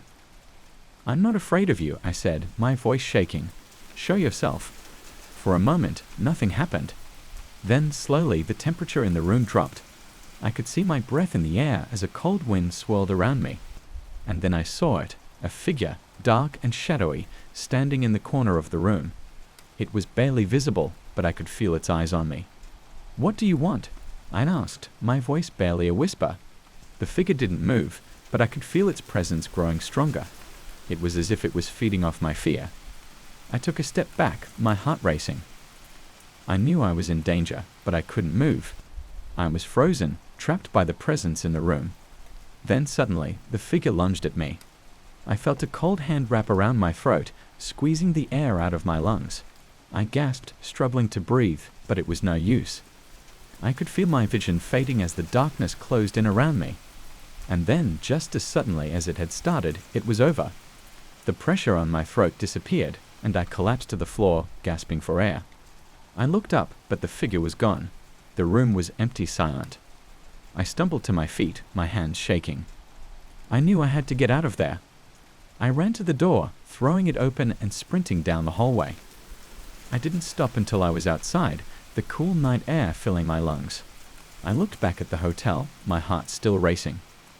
I didn't know what I had seen, but I knew one thing. I was never going back to room 413. I quit my job the next day. I couldn't stay there, not after what had happened. But the memories haunted me, and I couldn't shake the feeling that something was still watching me. A few weeks later, I got a call from the hotel manager. They wanted to know why I had left so suddenly.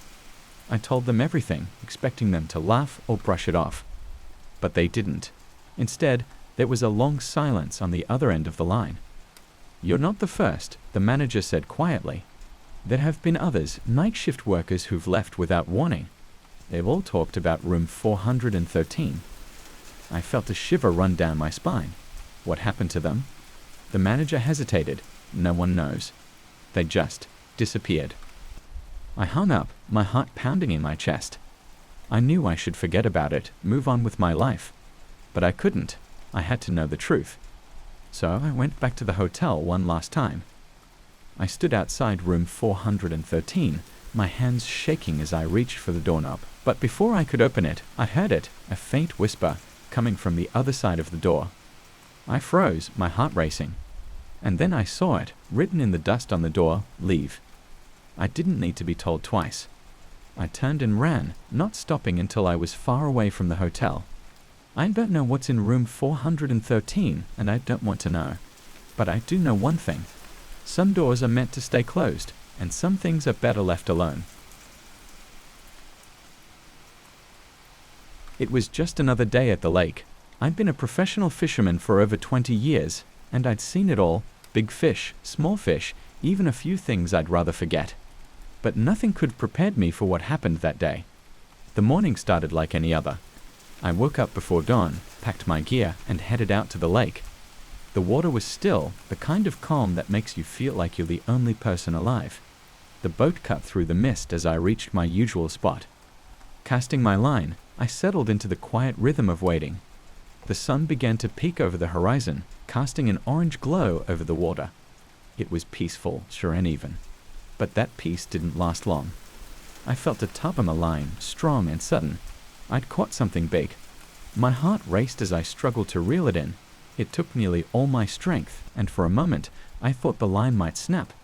But finally, I managed to haul the fish out of the water and onto the deck. It was a massive silver-scaled creature, unlike anything I'd seen before. But that wasn't what caught my attention. There was something shiny on its fin. A tag. I leaned in closer, squinting to read the small, engraved letters. And that's when I felt a chill run down my spine. The tag had a date on it, June 15, 2028. That was 10 years in the future. I laughed at first, thinking it was some kind of joke, maybe a prank by another fisherman. But the more I looked at it, the more uneasy I felt. The tag was old, weathered, like it had been there for years. And the fish, well, it didn't look like any species I knew. I tried to shake off the feeling, telling myself it was just a weird coincidence. But deep down, I knew something was off. Back at the dock, I showed the fish to a few other fishermen. They were just as baffled as I was. Some joked about it being a message from the future, but their nervous laughter betrayed their unease. No one could explain the tag. One of them suggested I take it to the local university, see if they could make sense of it. I wasn't sure what I expected, but curiosity got the better of me. The next day, I packed the fish in ice and drove to the university. Dr. Harold, a marine biologist, agreed to take a look. He was an older man with a kind face and eyes that seemed to have seen too much. He studied the fish for a long time, his brow furrowing deeper with every passing minute. This is strange, he murmured, more to himself than to me. This species doesn't exist. At least, not yet. He looked up, his eyes filled with a mixture of excitement and fear. Where did you catch this? I told him about the lake, the tag, everything. He listened quietly, nodding occasionally. When I finished, he took a deep breath. I think you should get rid of it, he said, his voice low and serious. It's not natural. You shouldn't keep it. I left the university feeling more confused than ever. What was he talking about? Get rid of it? It was just a fish, right? But as I drove home, a sense of unease settled over me. The streets seemed darker, the air thicker. I couldn't shake the feeling that something was watching me, following me. That night, I couldn't sleep. Every time I closed my eyes, I saw the fish, its blank eyes staring up at me. The tag's date flashed in my mind like a neon sign. I tried to distract myself, turning on the TV, but nothing helped. Finally, I decided to call it a night and headed to bed. I was just drifting off when the phone rang. I glanced at the clock. 2:14 a.m. Who could be calling at this hour? I answered, expecting some prank call. But what I heard on the other end froze me in place. A distorted voice, crackling like it was coming through a broken speaker. Get rid of the fish, it whispered. You don't know what you've done. I sat up, my heart pounding in my chest. Who is this? I demanded, but there was only silence. And then, just as I was about to hang up, the voice spoke again. The fish is a warning. Get rid of it before it's too late. The line went dead. I sat there, the receiver still pressed to my ear, trying to make sense of what had just happened. Was this some kind of sick joke? But something in the voice, something in the way it spoke, made me believe it was real. I hung up and stared at the fish, now lying on ice in my freezer. What the hell had I gotten myself into? The days that followed were a blur of strange events. I started seeing things, shadows moving at the corner of my vision, figures standing at the end of the dock only to vanish when I looked directly at them. My friends noticed the change in me too. They said I looked tired, jumpy, like I hadn't slept in days. They were right.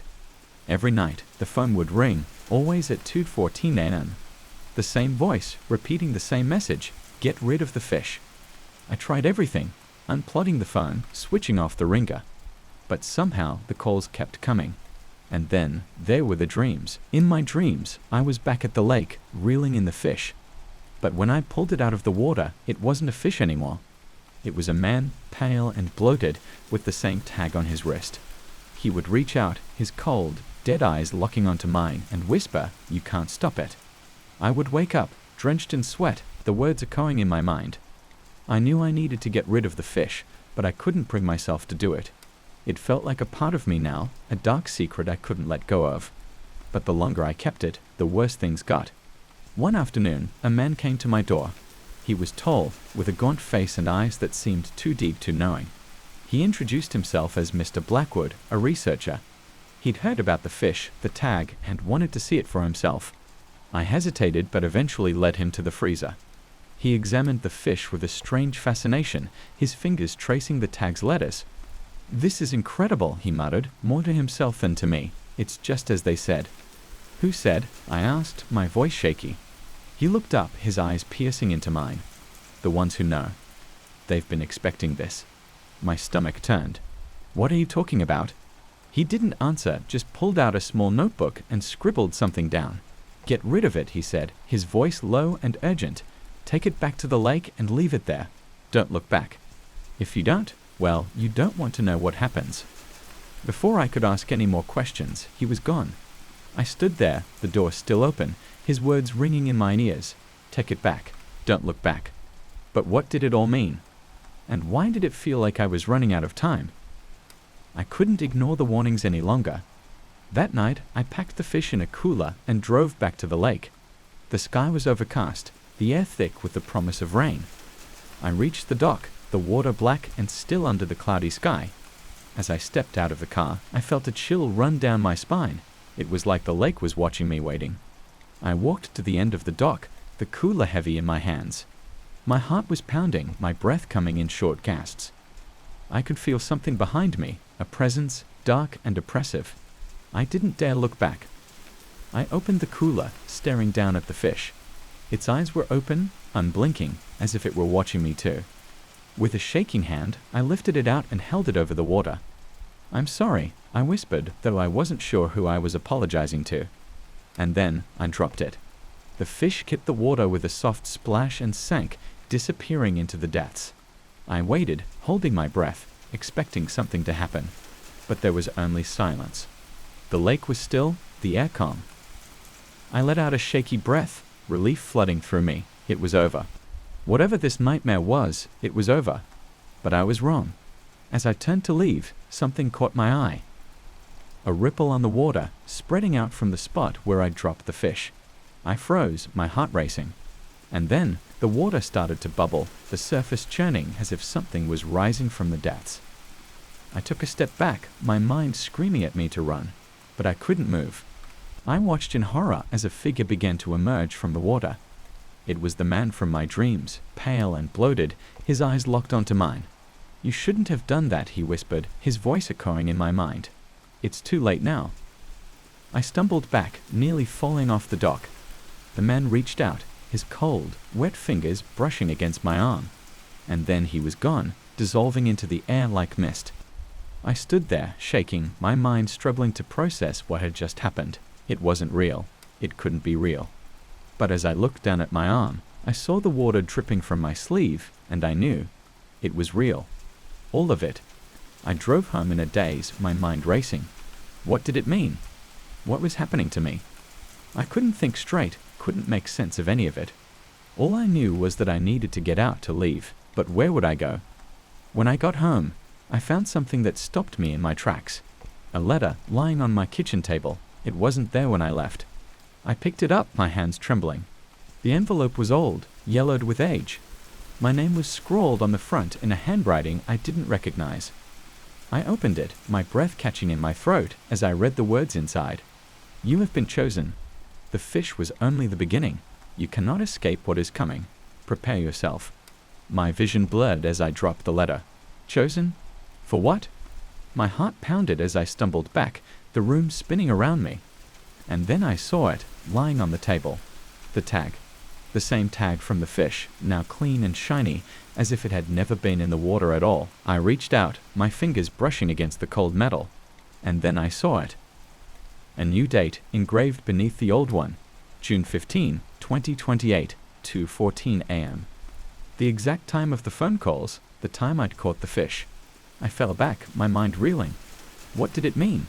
Was it some kind of warning? But before I could think any further, the phone rang. I didn't want to answer, but something compelled me to. My hand shook as I picked up the receiver. The voice on the other end was different this time, clearer, almost human. It's time, it said, a cold finality in its tone. You know what you have to do. No, I whispered, my voice barely audible. I don't understand. You have been chosen, the voice repeated, and this time I could hear the smile in it. The fish was the beginning. Now, you must complete the circle. The line went dead. I dropped the phone, my body trembling with fear. Complete the circle? What did that mean? But I didn't have time to think. The air around me grew cold, a darkness creeping in from the corners of the room. I don't remember much of what happened next. It's all a blur of fear and confusion. The shadows in the room seemed to come alive, closing in around me. I felt something grab me, pulling me down into the darkness. I struggled, fought, but it was no use. The last thing I remember is the voice, whispering in my ear, you cannot escape what is coming. You have been chosen. And then nothing. When I woke up, I was back at the lake, standing on the dock. The water was calm, the sun just beginning to rise. I looked around, my mind foggy. Was it all a dream? A nightmare? But as I turned to leave, I saw it. The tag, lying on the dock, the same date engraved on it. I picked it up, my hand trembling. And that's when I knew it wasn't over. It would never be over. I don't know what's coming. I don't know what I've been chosen for. But I can feel it, a darkness growing inside me, a pull that I can't resist. Whatever it is, it's coming for me. And when it does, I know I won't be able to stop it. I'm sorry for what I've done. I'm sorry for what's going to happen. But most of all, I'm sorry for the darkness that I've brought into this world. Because I know now it's only just begun. And that's where my story ends. Or maybe it's just the beginning. I don't know anymore. All I know is that when the clock strikes 2:14 a.m., I'll be waiting. And whatever happens, I won't be alone. The darkness is coming. And it's coming for us all. I had just settled down with a cup of coffee after a long day when my phone rang. A new client at this hour? I checked the time. It was almost 10 p.m. Sarah Miller, Wedding Planning Services, I answered, trying to sound professional despite the late hour. Hi, this is Michael, a male voice said. He sounded anxious, almost desperate. I need your help. I'm getting married in 3 days. 3 days? Most people booked months in advance, not days. My instinct was to decline, but something in his voice made me hesitate. It's a bit last minute, but I'm sure we can work something out. What kind of ceremony are you looking for? I'd asked, pulling up my calendar to check my availability.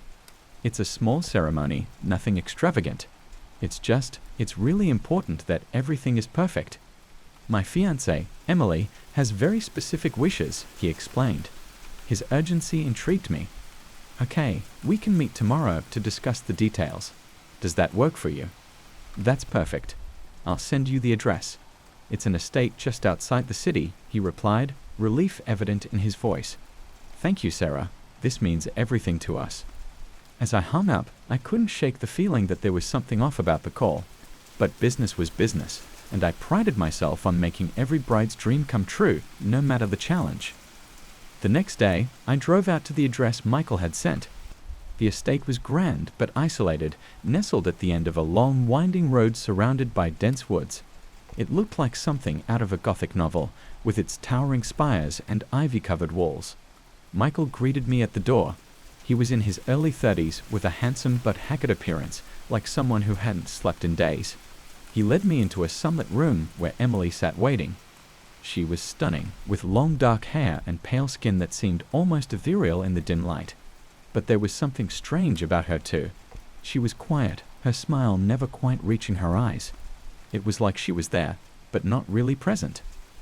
Thank you for coming, Sarah, she said softly. Her voice was gentle, almost otherworldly. I know this is short notice, but everything must be perfect. We'll make sure of that, I assured her, pulling out my notebook. Let's go over the details.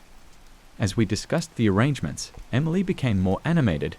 She had very specific requests: white roses arranged in a crescent shape, candles placed at exact intervals along the aisle, a particular piece of music to be played as she walked down. It's a beautiful song, she said, almost to herself. It was playing when we first met. I nodded, scribbling down everything. But as I looked at her, I felt a shiver run down my spine. Her gaze was distant, as if she was looking through me rather than at me. Is everything all right? I asked, trying to sound casual. Yes, everything is perfect, she replied, but her voice was hollow, devoid of any real emotion. Michael squeezed her hand, his expression strained. We just want this day to be special, he said, his voice thick with emotion. I nodded, forcing a smile. Of course. I'll take care of everything. As I left the estate, I couldn't shake the uneasy feeling that had settled in my chest. Something was definitely not right. Back at my office, I threw myself into the preparations. I contacted florists, caterers, and musicians, making sure every detail was perfect. But strange things started happening. First, the florist called me, saying the white roses I'd ordered had been ruined in transit. It's like they just withered away overnight, she said, bewildered. Then, The caterer reported that their ovens had malfunctioned, and they couldn't prepare the meals we had discussed. It felt like everything was falling apart. But the most unsettling thing happened when I visited the estate again to finalize the arrangements. As I was leaving, I noticed a portrait hanging in the hallway. It was an old painting, the colors faded and the canvas cracked, but the woman in the portrait looked eerily like Emily. I stared at it, feeling a cold chill creep down my spine. The resemblance was uncanny, but the painting was dated from the early 1900s. It couldn't be her. "That's my great-grandmother," Michael said, startling me. I hadn't noticed him approach. "She built this estate. Emily looks a lot like her." I nodded, forcing a smile. "It's a beautiful painting." "She died young, just before her wedding," he said, his voice barely above a whisper. I glanced at him, surprised. He looked away, his expression clouded with something I couldn't quite place. "Anyway, thank you for everything, Sarah. We're really grateful," he said, his voice tight. I nodded, but as I drove away, I couldn't shake the feeling that there was more to the story. The night before the wedding, I received a call from one of my assistants. She sounded panicked. "Sarah, I don't know how to tell you this, but I heard something today." I was talking to the florist, and she mentioned that the bride had passed away. My heart skipped a beat. "What do you mean?" "Emily. She died in a car accident 2 days ago. I thought it was a mistake, but then I found an obituary online." I felt the world spin around me. That couldn't be true. I had just seen her. I had spoken to her. She couldn't be dead. "There must be some mistake," I said, my voice shaking. "I'll call Michael and sort this out." But when I tried to call, his phone went straight to voicemail. I tried again and again, but there was no answer. My mind raced with 1,000 thoughts. Was this some kind of sick joke? Or had I imagined everything? Desperate for answers, I decided to drive out to the estate. I needed to see them to know the truth. The estate was shrouded in darkness when I arrived. I made my way inside, calling out for Michael and Emily, but there was no answer. The house was eerily silent, the air heavy with a sense of foreboding. I walked through the empty rooms, my footsteps echoing off the marble floors. Then I saw it. The main hall was decorated just as Emily had described, with white roses and candles lining the aisle. And there, at the end of the aisle, stood Michael in his tuxedo. "Michael." I called out, relief flooding through me. He turned to look at me, but his eyes were empty, devoid of any light. "You shouldn't be here, Sarah," he said, his voice hollow. "Where's Emily?" I demanded, my voice trembling. He gestured to the altar, and my blood ran cold. There, in her wedding dress, was Emily. But she wasn't standing. She was lying on a bier, her hands folded over her chest, her skin pale and lifeless. I stumbled back, my mind struggling to comprehend what I was seeing. "No, this can't be real," I whispered. Michael's face twisted with grief. "I couldn't let her go, Sarah. I made a promise to her. I said we would be together forever, and I meant it." Tears streamed down his face as he knelt beside her, clutching her cold hand. "I found a way to bring her back, but it's not enough. We need to complete the ceremony." My heart pounded in my chest as the realization dawned on me. This wasn't a wedding. It was a ritual.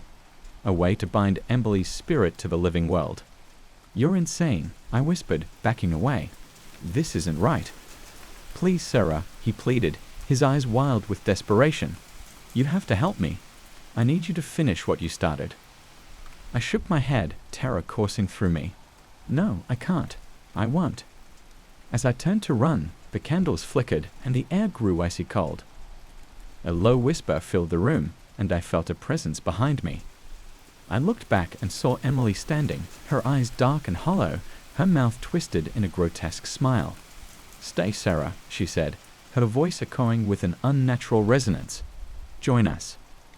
I screamed and bolted for the door, but it slammed shut in front of me. I pounded on it, desperate to escape, but it wouldn't budge. "Don't leave," Emily whispered, her voice right behind me. I turned and saw her standing inches away, her eyes boring into mine. "We need you." A cold hand gripped my shoulder, and I felt darkness closing in around me. I tried to fight, to scream, but my voice was gone. Everything went black. I woke up in the main hall, lying on the cold marble floor. My head throbbed, and my body felt heavy, like I was moving through water. I tried to sit up, but my limbs wouldn't obey. Michael stood over me, his face twisted with guilt and sorrow. "I'm sorry, Sarah. I didn't want this," but I had no choice. He looked over at Emily, who was once again lying on the bayou, her eyes closed, her face serene. We needed a witness, someone to bind us together, and now it's done. I struggled to speak, to move, but it was like I was trapped in my own body. I felt a coldness spreading through me, seeping into my bones. "You'll stay with us now," Michael said, his voice breaking. "We're bound together, all three of us." I wanted to scream, to cry, but I couldn't. I was a prisoner in my own mind, trapped in this house, in this twisted ritual. As I lay there, helpless and terrified, I heard the faint sound of a wedding march playing in the distance. The candles flickered and shadows danced on the walls, like specters celebrating a dark union. And I knew with a sickening certainty that I would never leave this place. I was bound to them, to this house, for eternity. The last thing I saw before the darkness swallowed me whole was Emily's face, her lips curving into a smile. "Welcome to the family," she whispered. And then everything faded to black. Rally driving has been my life for as long as I can remember. The thrill of speeding through rugged terrains, the feel of the wheel in my hands, and the roar of the engine, it's all part of who I am. But nothing could have prepared me for what happened during the last rally I participated in. It was a clear morning when the rally began, and everything seemed normal. The course was a challenging one, set in the remote outskirts of a small town, with dense forests and winding roads. It was the kind of place where civilization seemed a distant memory, and nature reigned supreme. As I pulled up to the starting line, the familiar excitement bubbled up in my chest. My co-driver, Mike, was beside me, focused on the map, his face set in concentration. The first leg of the race went smoothly. I navigated through the tricky curves and rocky paths without a hitch. But as we approached a dense section of the forest, something strange happened. The car's radio, which was turned off, suddenly crackled to life. A faint, static-filled voice echoed through the car. It was barely audible, like a whisper lost in the wind. Mike looked at me, eyebrows raised.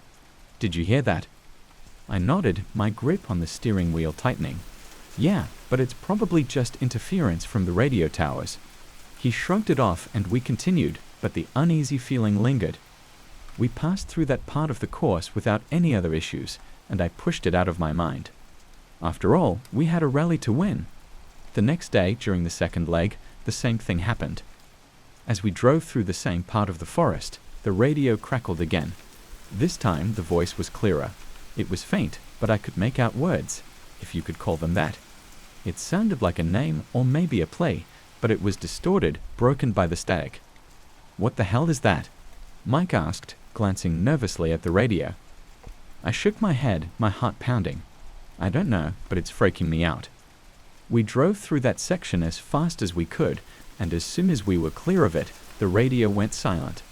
I tried to laugh it off, blaming it on old equipment and bad signals, but deep down, I knew something wasn't right. The voice, it felt almost familiar. That night, after the day's rally was over, I couldn't sleep. The voice haunted me, its eerie tone replaying in my mind. I decided to do some digging. There had to be an explanation, some logical reason for what was happening. I asked around the local town, hoping someone could tell me something about the area.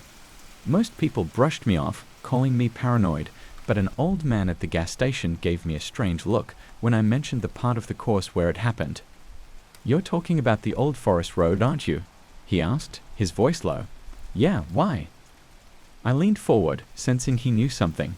He glanced around, as if checking to make sure no one was listening. "That road, it's cursed. Years ago, there was an accident. A car crashed into a tree, and the driver, some young woman, died. They say her spirit haunts that road, trying to reach out to anyone who passes by." A chill ran down my spine. "What was her name?" The old man shook his head. "No one remembers. But they say if you hear her voice, it means she's trying to tell you something." I didn't know what to say. It was crazy, right? Just a ghost story. But still, I couldn't shake the feeling that there was something more to it. The next day, I was on edge as we approached the forest section again. I kept glancing at the radio, dreading the moment it would come to life. and it did, right on cue. The voice was clearer now, less static, almost as if it was closer. "Help me!" It was a woman's voice, soft and filled with despair. Mike looked at me, his face pale. "Did you hear that?" She said, "Help me." I nodded, my heart racing. "Yeah, I heard it." I floored the gas, wanting to get out of there as quickly as possible. But the voice continued, growing louder, more urgent. I could feel a cold sweat trickling down my back. We sped through the forest, and the moment we were clear of that section, the radio went dead. I pulled over, my hands shaking. Mike was breathing heavily, his eyes wide with fear. "What the hell is going on?" he whispered. "I don't know," I muttered, but I was scared. This wasn't normal. It wasn't just static or interference. It was something else, something beyond explanation. That night, I couldn't stop thinking about the voice. It was etched in my mind, haunting me. I decided I had to do something. I couldn't just ignore it. If there was even a chance that it was real, that she was real, I had to know. I went back to the forest road, alone this time. I parked my car at the start of the section and waited. Hours passed, the dark pressing in around me, but I stayed, determined to hear the voice again. Finally, as the clock struck midnight, the radio crackled. The voice was there, faint but unmistakable. "Please, help me." It was clearer now, almost like she was sitting beside me. "What do you want?" I whispered, my heart pounding. "Who are you?" There was silence for a moment, and then they won't let me leave. "Who?" I asked, but the radio went silent again. I sat there, staring at the dark road ahead, my mind racing. What did she mean? Who wouldn't let her leave? The next day, I couldn't focus on the rally. All I could think about was the voice, the desperate plea. I decided to skip the race and dig into the history of the area. I went to the local library, searching for anything that could explain what was happening. After hours of searching, I found it. A newspaper article from decades ago. A woman named Sarah Connolly had died in a car crash on that very road.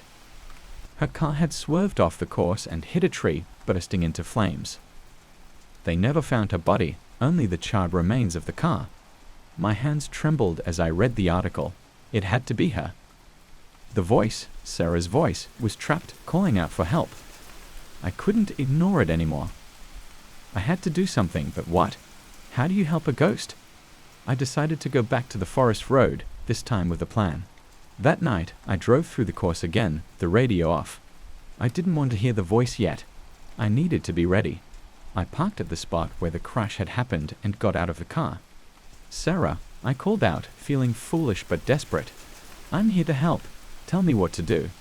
The air around me grew cold, and the radio in the car crackled to life, even though it was off. "Please, help me. Find me." My heart raced. Find her? But how? I walked around the area, searching for anything, any sign, but there was nothing. Just trees and darkness. I don't know what to do. I shouted, my voice echoing in the empty night. The radio crackled again. Underground. I froze. Underground? What did she mean? Then it hit me, the car. It had burst into flames, but her body had never been found. What if she was still there, buried under the wreckage? The next day, I came back with a shovel. It felt insane, digging in the middle of the forest for a body that had been lost for decades. But I had to try. I couldn't leave her there. I dug for hours, the sun beating down on me, my muscles aching.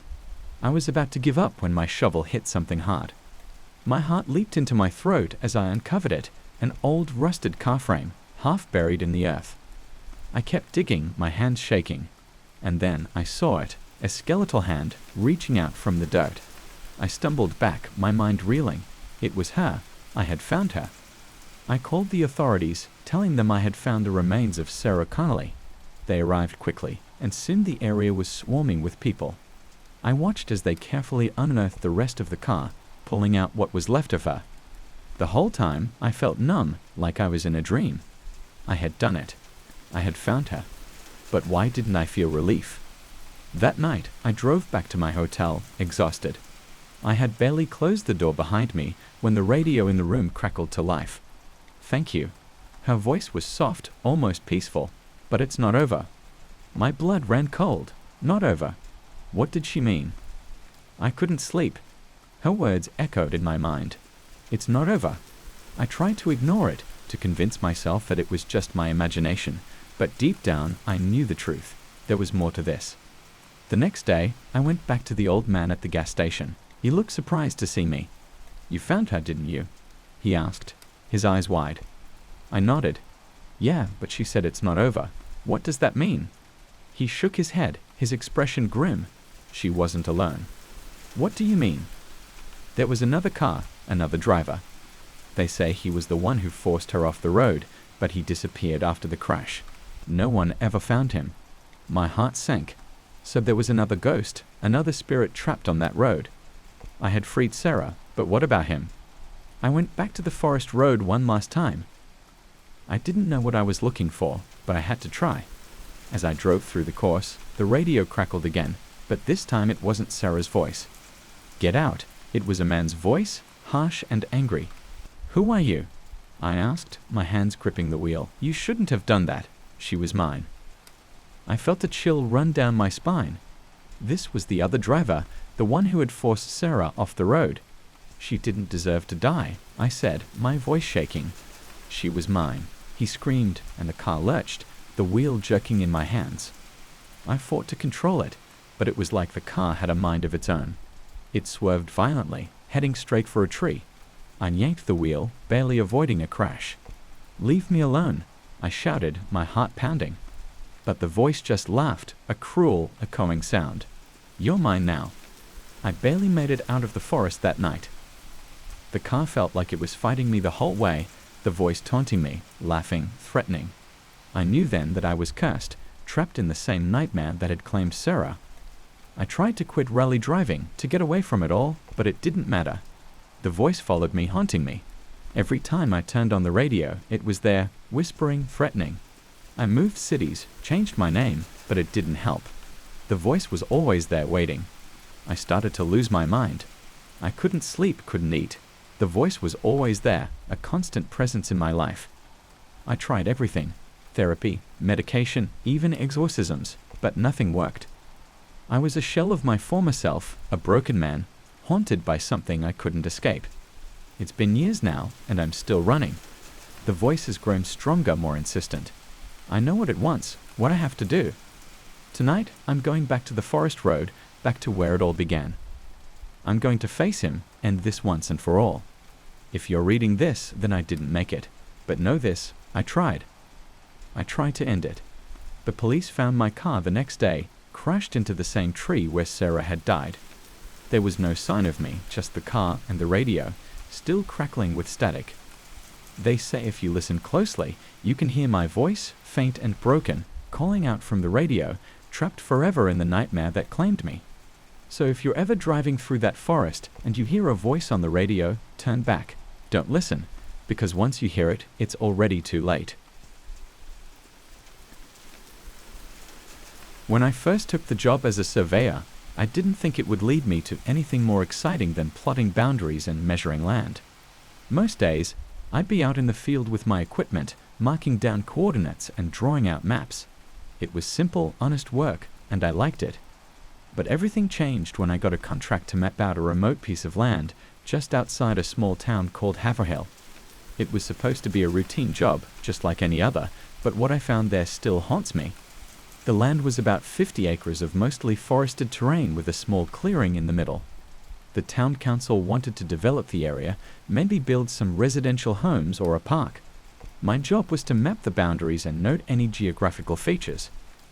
I spent the entire day there, setting up my theodolite, measuring distances, and marking down the positions of trees, rocks, and other landmarks. There was nothing unusual about the land at first glance. It was just an old forest with tall pines and thick underbrush. I finished up as the sun dipped below the horizon, casting long shadows across the ground. I packed up my gear, satisfied with the day's work, and headed back to my motel in town. The next morning, I sat down with my equipment to double-check the data and draw out the initial map. As I looked at the rough sketch, I noticed something odd.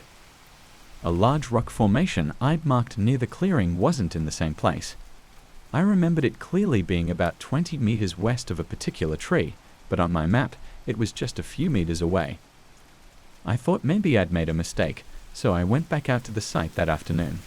To my surprise, the rock was now where I remembered it being initially. I brushed it off as a lapse in memory or a mistake in my notes. After all, it was just a rock, right? Determined to be thorough, I remeasured the entire clearing, taking extra care to mark every tree, rock, and feature exactly as I saw them. I even took some photographs for reference, just to be sure. I went back to the motel and compared my new data with the old. Everything matched perfectly, and I felt a sense of relief. But the next day, as I looked over the maps again, I felt my heart drop. The large rock had moved again. This time, it was to the east, closer to the tree line. I checked the photos I had taken the previous day, and sure enough, the rock was where it was supposed to be.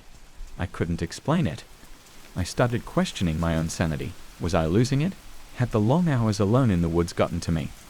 I knew I had to go back and check again, so I packed up my gear and headed out, this time with a sense of unease gnawing at my stomach. When I arrived, everything seemed normal. I walked to the clearing and saw the rock was now in its original position, just like in the photos. I spent the entire day there, rechecking every measurement, marking every feature. As the sun began to set, I decided to leave my equipment in place and return early the next morning to see if anything changed overnight. I barely slept that night, my mind racing with possibilities. I arrived at the site at dawn, the air crisp and cold. As I walked into the clearing, I felt my heart pound against my chest. The rock had moved again, this time further than before, almost as if it were trying to leave the clearing altogether. I ran back to my equipment, checking the measurements, comparing them with the ones I'd taken the previous day. There was no mistake, the rock was moving. I felt a chill run down my spine. This wasn't normal. This wasn't natural. Back in town, I went to the local diner for some coffee. I struck up a conversation with the waitress, a middle-aged woman named Kathy. I asked her if she'd heard any strange stories about the land I was surveying. She paused, her expression turning serious. "Are you talking about the old church grounds?" she asked, her voice low. "Church grounds," I replied, confused. "Yeah, there used to be a church out there, way back when. Burned down in the early 1900s.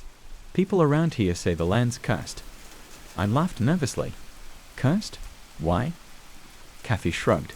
"Folks say the land doesn't like to be disturbed. Things move around out there, disappear.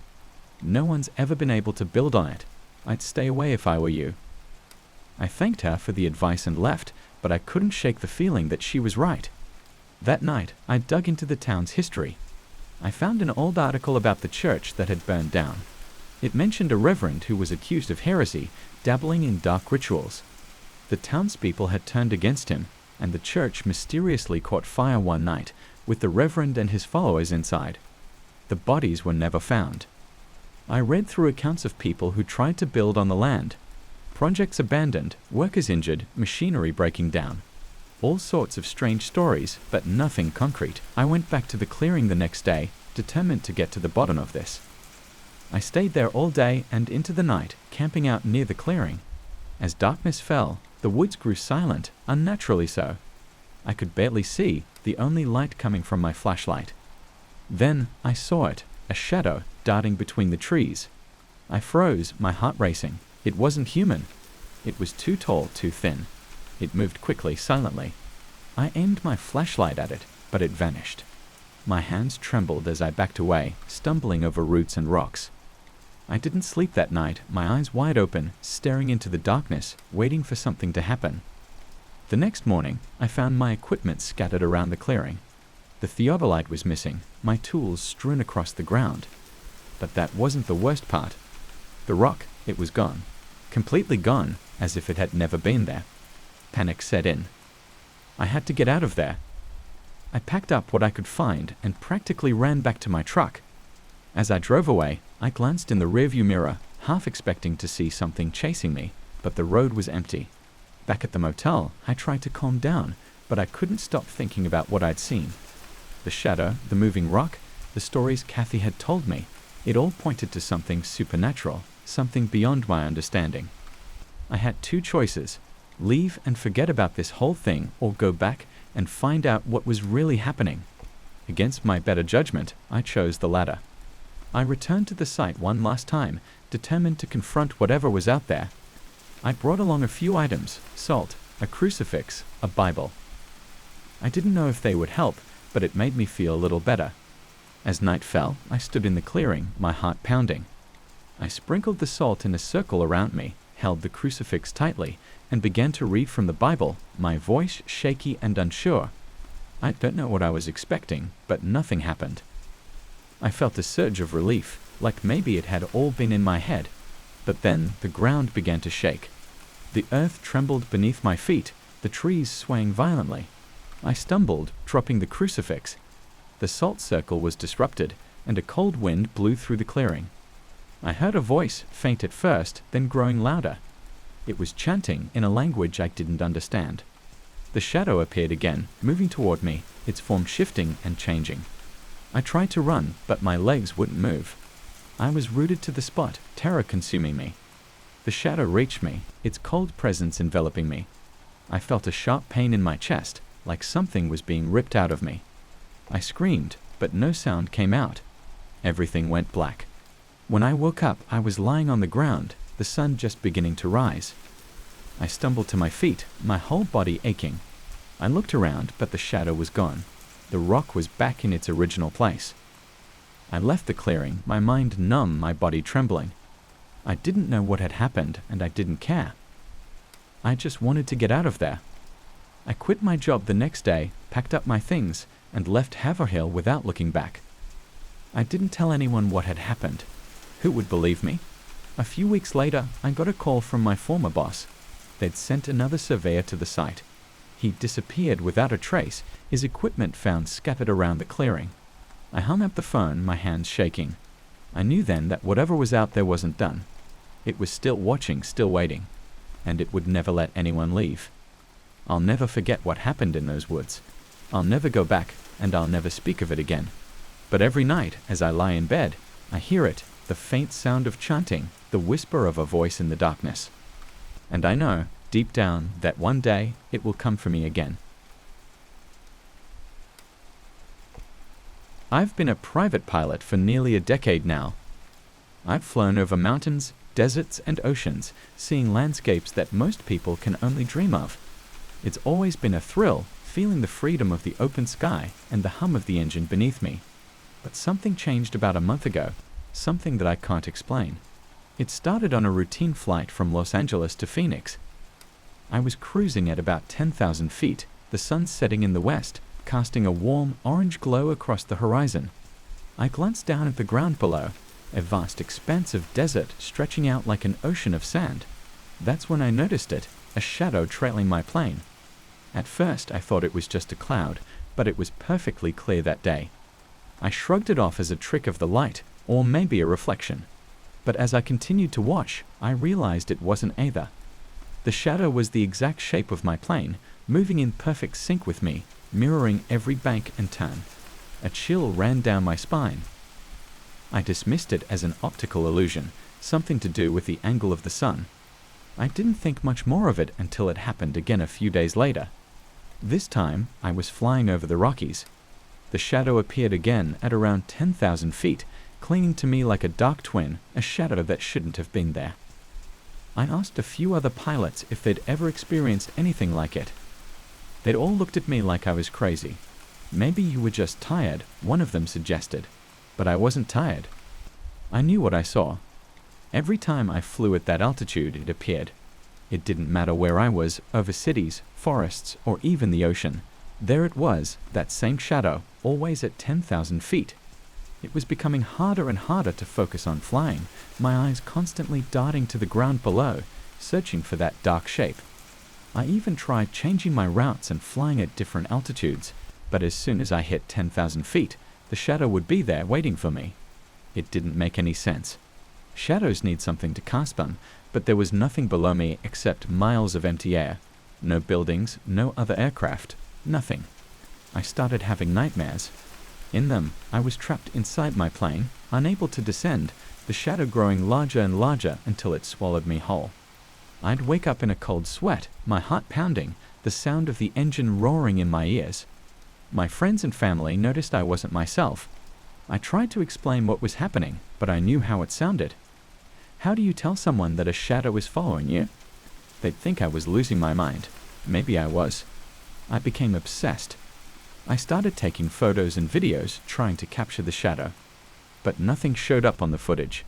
It was like it didn't exist, like it was all in my head. But I knew it was real. I could feel it watching me, waiting for something. One day, I decided to confront it. I climbed to 10,000 feet, my heart racing, my hands trembling on the controls. There it was, the shadow, matching my every move. I dived suddenly, trying to shake it, but it followed, like it was tethered to me. I climbed, banked and turned, but it never wavered. It was like it was mocking me, reminding me that there was no escape. My obsession turned to fear. I began avoiding flights, making up excuses, anything to stay grounded. But the fear followed me even there. I'd see shadows in the corners of my eyes, hear the drone of an engine when there was none. My life was falling apart, and I didn't know what to do. I finally went to see a therapist. I told her everything, half expecting her to tell me I was crazy, but she didn't. She just listened, nodding thoughtfully. "It sounds like you're dealing with a form of PTSD," she said, "brought on by stress and fatigue." PTSD? From flying? I couldn't believe it, but she prescribed some medication and suggested I take a break from flying for a while. I tried, I really did, but I couldn't stay away. The sky was my life, my freedom, and now it was my prison. I took the medication, but it didn't help. The nightmares got worse. I'd dream of flying at 10,000 feet, the shadow growing larger and larger until it was no longer below me but around me, engulfing the plane in darkness. I'd wake up screaming, feeling like I was falling. I couldn't take it anymore. I needed answers. I needed to know what that shadow was. I decided to take one last flight, just to confront it, to see if I could figure out what it wanted. I didn't tell anyone. I didn't want them to worry. I took off at dawn, climbing steadily until I reached 10,000 feet. There it was, the shadow waiting for me. I could feel the fear building, but I pushed it down. I had to stay focused. I tried talking to it. I know how that sounds, but I was desperate. I asked it what it wanted, why it was following me. Of course, there was no answer. Just the endless roar of the engine and the shadow below, mimicking my every move. I pushed the plane higher, climbing to 15,000 feet, but the shadow remained at 10,000, like it was anchored there. I dived, descending rapidly, and it stayed behind, a dark smudge on the earth below. I leveled out, hovering just above it, my heart pounding in my chest. And then something strange happened. The shadow started to move on its own. It shifted and twisted, forming shapes that I couldn't make sense of. It was like it was trying to communicate, to show me something. I watched in horror as the shadow morphed into a human figure, its arms outstretched, reaching up towards me. I felt a sudden, overwhelming urge to descend, to get closer to it. My hands moved on their own, pushing the yoke forward, the plane dropping towards the ground. The shadow grew larger and larger, the figure becoming more defined. I could see its face now, a twisted, grotesque mask of agony, its mouth open in a silent scream. I tried to pull up, to break free, but I couldn't. The plane was descending too fast, the ground rushing up to meet me. I felt a strange sense of calm, a resignation. This was it. This was what it wanted. I was going to crash, and the shadow would have me. I don't remember the impact. I woke up in a hospital bed, my body covered in bruises and cuts. They told me I was lucky to be alive, that I'd managed to pull up just in time, crashing into a field instead of a mountain. But I didn't feel lucky. I felt empty, hollow. The shadow was gone, but it had taken something from me. A part of my soul, maybe. I don't know. I haven't flown since.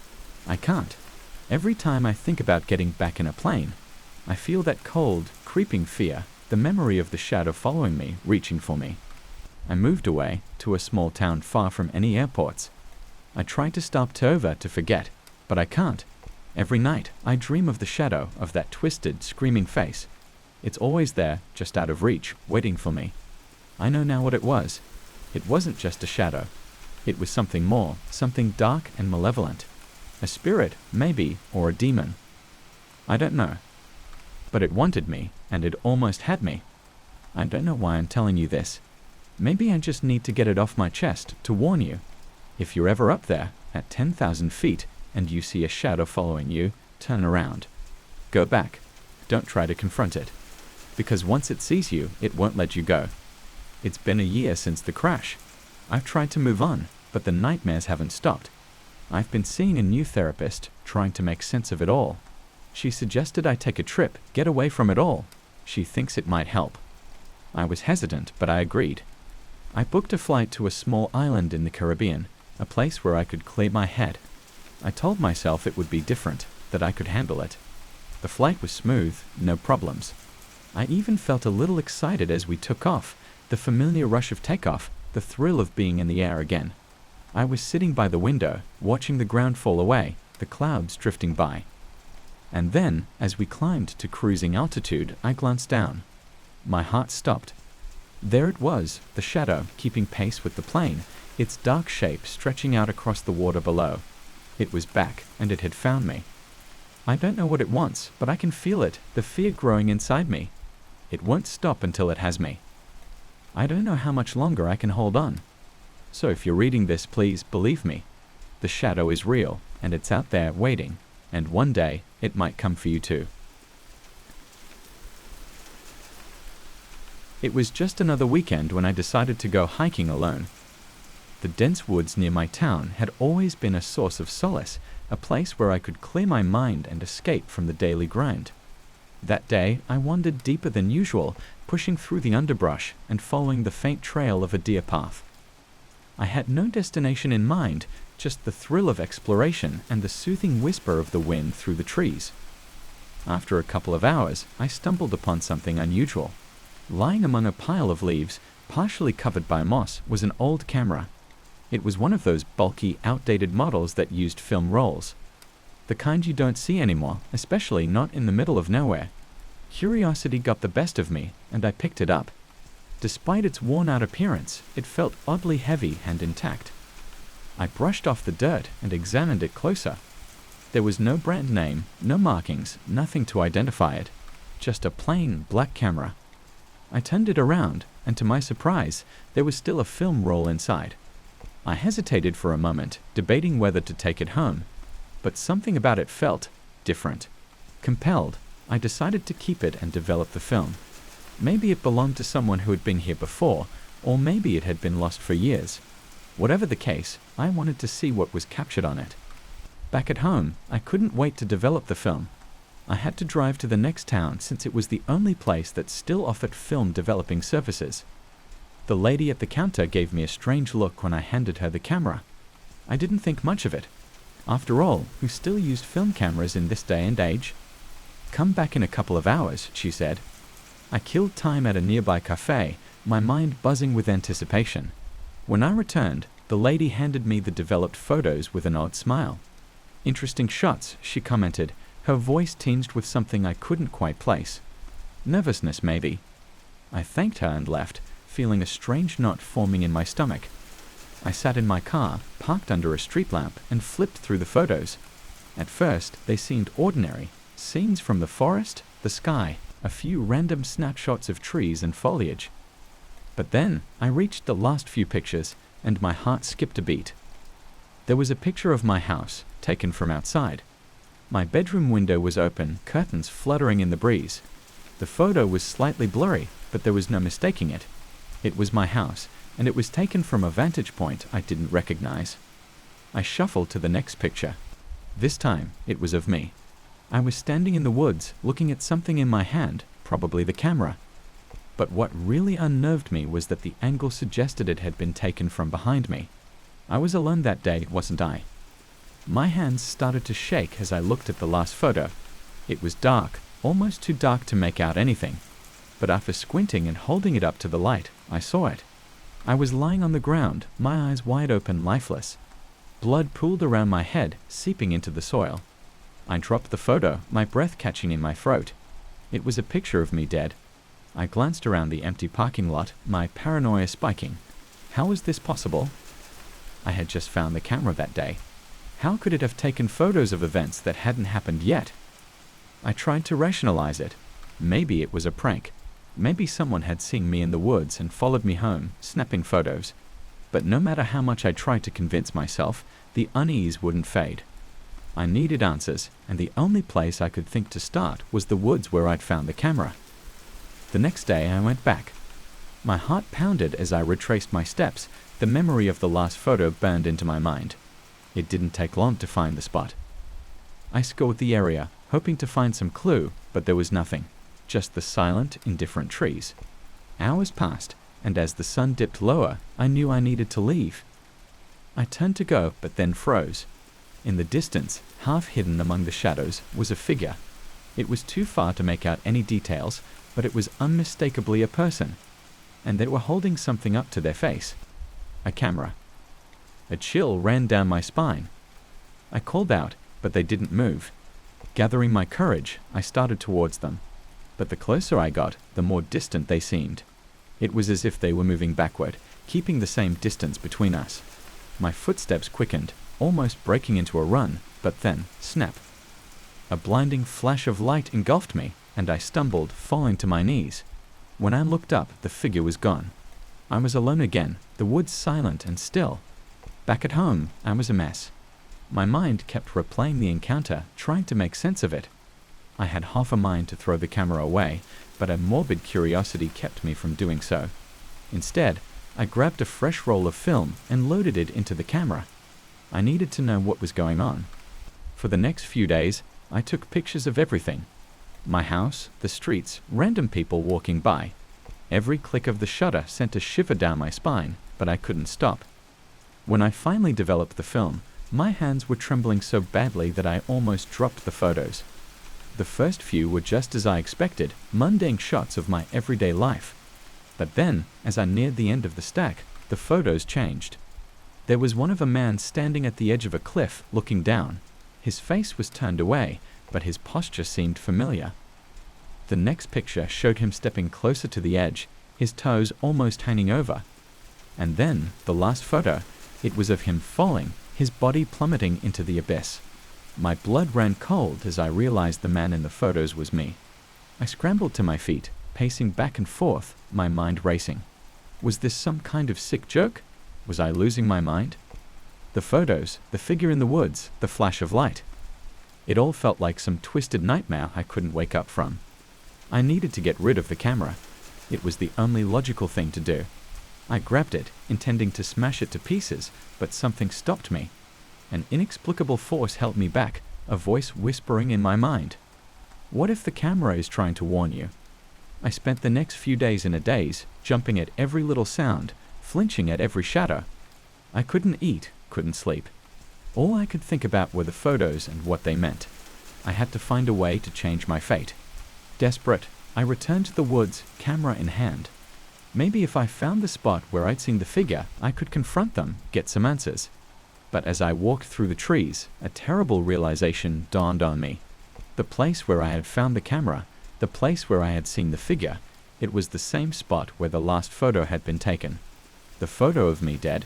My breath caught in my throat. I looked around, panic rising. The woods seemed to close in on me, the shadows lengthening as the sun dipped below the horizon. I turned to leave, but something compelled me to stay. I raised the camera, snapping a photo of the clearing. Click. I held my breath, waiting for something to happen. But there was nothing, just the soft rustle of leaves in the wind. I lowered the camera, feeling foolish. Maybe I was just paranoid, imagining things. And then I saw it. A figure standing at the edge of the clearing, partially obscured by the trees. It was the same figure from before, the one that had taken my photo. But now I could see their face. It was me. My heart pounded in my chest as I stumbled backward, my hands shaking. I raised the camera again, snapping another photo. The figure moved closer, their eyes locked onto mine. I fumbled with the camera, snapping photo after photo, but they kept advancing, relentless. Snap, snap, snap. I lowered the camera, my breath coming in ragged gasps. The figure was gone. I was alone again, but the sense of dread remained. I had to leave. I turned and ran, not stopping until I burst out of the woods, my lungs burning, my mind screaming. I barely slept that night, my mind racing with fear and confusion. When morning came, I knew what I had to do. I had to develop the photos, see what they revealed. Maybe they would give me some clue, some way to escape this nightmare. I drove to the photo lab, my hands gripping the steering wheel so tightly that my knuckles turned white. The lady at the counter gave me a concerned look as I handed her the film. I couldn't bring myself to meet her eyes. "It'll be ready in an hour," she said softly. I nodded, my heart pounding. An hour felt like an eternity, but I forced myself to wait. When I finally returned, she handed me the photos with a worried frown. "You okay, hon?" she asked. I nodded again, my throat too dry to speak. I took the photos and left, my hands trembling as I climbed into my car. I didn't look at them right away. I couldn't. I just sat there, staring at the envelope, my mind screaming at me to open it. Finally, I took a deep breath and pulled out the photos. The first few were just as I remembered, shots of the woods, the clearing, the figure. But as I reached the last photo, my heart stopped. It was a picture of me, standing in the clearing, holding the camera. But this time, there was something different. Behind me, barely visible in the shadows, was a second figure. They were tall, looming, their face twisted into a grotesque smile. I dropped the photo, my breath catching in my throat. The figure in the photo wasn't human. Their eyes were hollow, their skin stretched tight over their bones. They were watching me, waiting. And then I heard it. A soft rustling sound, like footsteps in the leaves. I looked up, my heart pounding. There, standing at the edge of the parking lot, was the figure. They were watching me, their eyes fixed on mine. I scrambled to start the car, my hands shaking so badly that I could barely turn the key. The engine roared to life, and I sped away, my heart racing. But no matter how fast I drove, the sense of dread never left me. Days turned into weeks, and I couldn't escape the feeling that I was being watched. Every time I looked over my shoulder, I expected to see the figure standing there, their hollow eyes staring back at me. I couldn't eat, couldn't sleep. My life became a blur of fear and paranoia. And then, one night, it happened. I was lying in bed, staring at the ceiling when I heard it. A soft, muffled click. I froze, my heart pounding. It was the sound of a camera shutter. Click. I sat up, my breath coming in ragged gasps. The sound came again, closer this time. Click. I scrambled out of bed, my hands shaking. The camera. It was in the living room, on the table where I had left it. I grabbed a flashlight and crept down the hallway, my heart hammering in my chest. Click. I stopped, my breath catching in my throat. The camera was gone. The table was empty. I turned around, the beam of my flashlight cutting through the darkness. And then I saw it. Standing at the end of the hallway was the figure. They were holding the camera, their eyes locked onto mine. A twisted smile spread across their face as they raised the camera and snapped a photo. Click. I stumbled backward, my mind screaming at me to run, but my feet wouldn't move. I was frozen, paralyzed with fear as the figure advanced, step by step. They were only a few feet away when I finally found my voice. "Who are you?" I whispered, my voice barely audible. The figure stopped, their smile widening. They raised the camera one last time, and as the flash blinded me, I heard their voice. "I'm you." And then everything went dark. I woke up in the woods, lying on the ground. My head throbbed, and my vision was blurry. I tried to sit up, but pain shot through my body, and I collapsed back onto the ground. I was in the clearing, the same place where I had found the camera. The sun was setting, casting long shadows through the trees. I looked around, my heart pounding. There was no sign of the figure, no sign of the camera. But then I saw it. Lying on the ground next to me was a single photo. I picked it up, my hands shaking, and stared at it.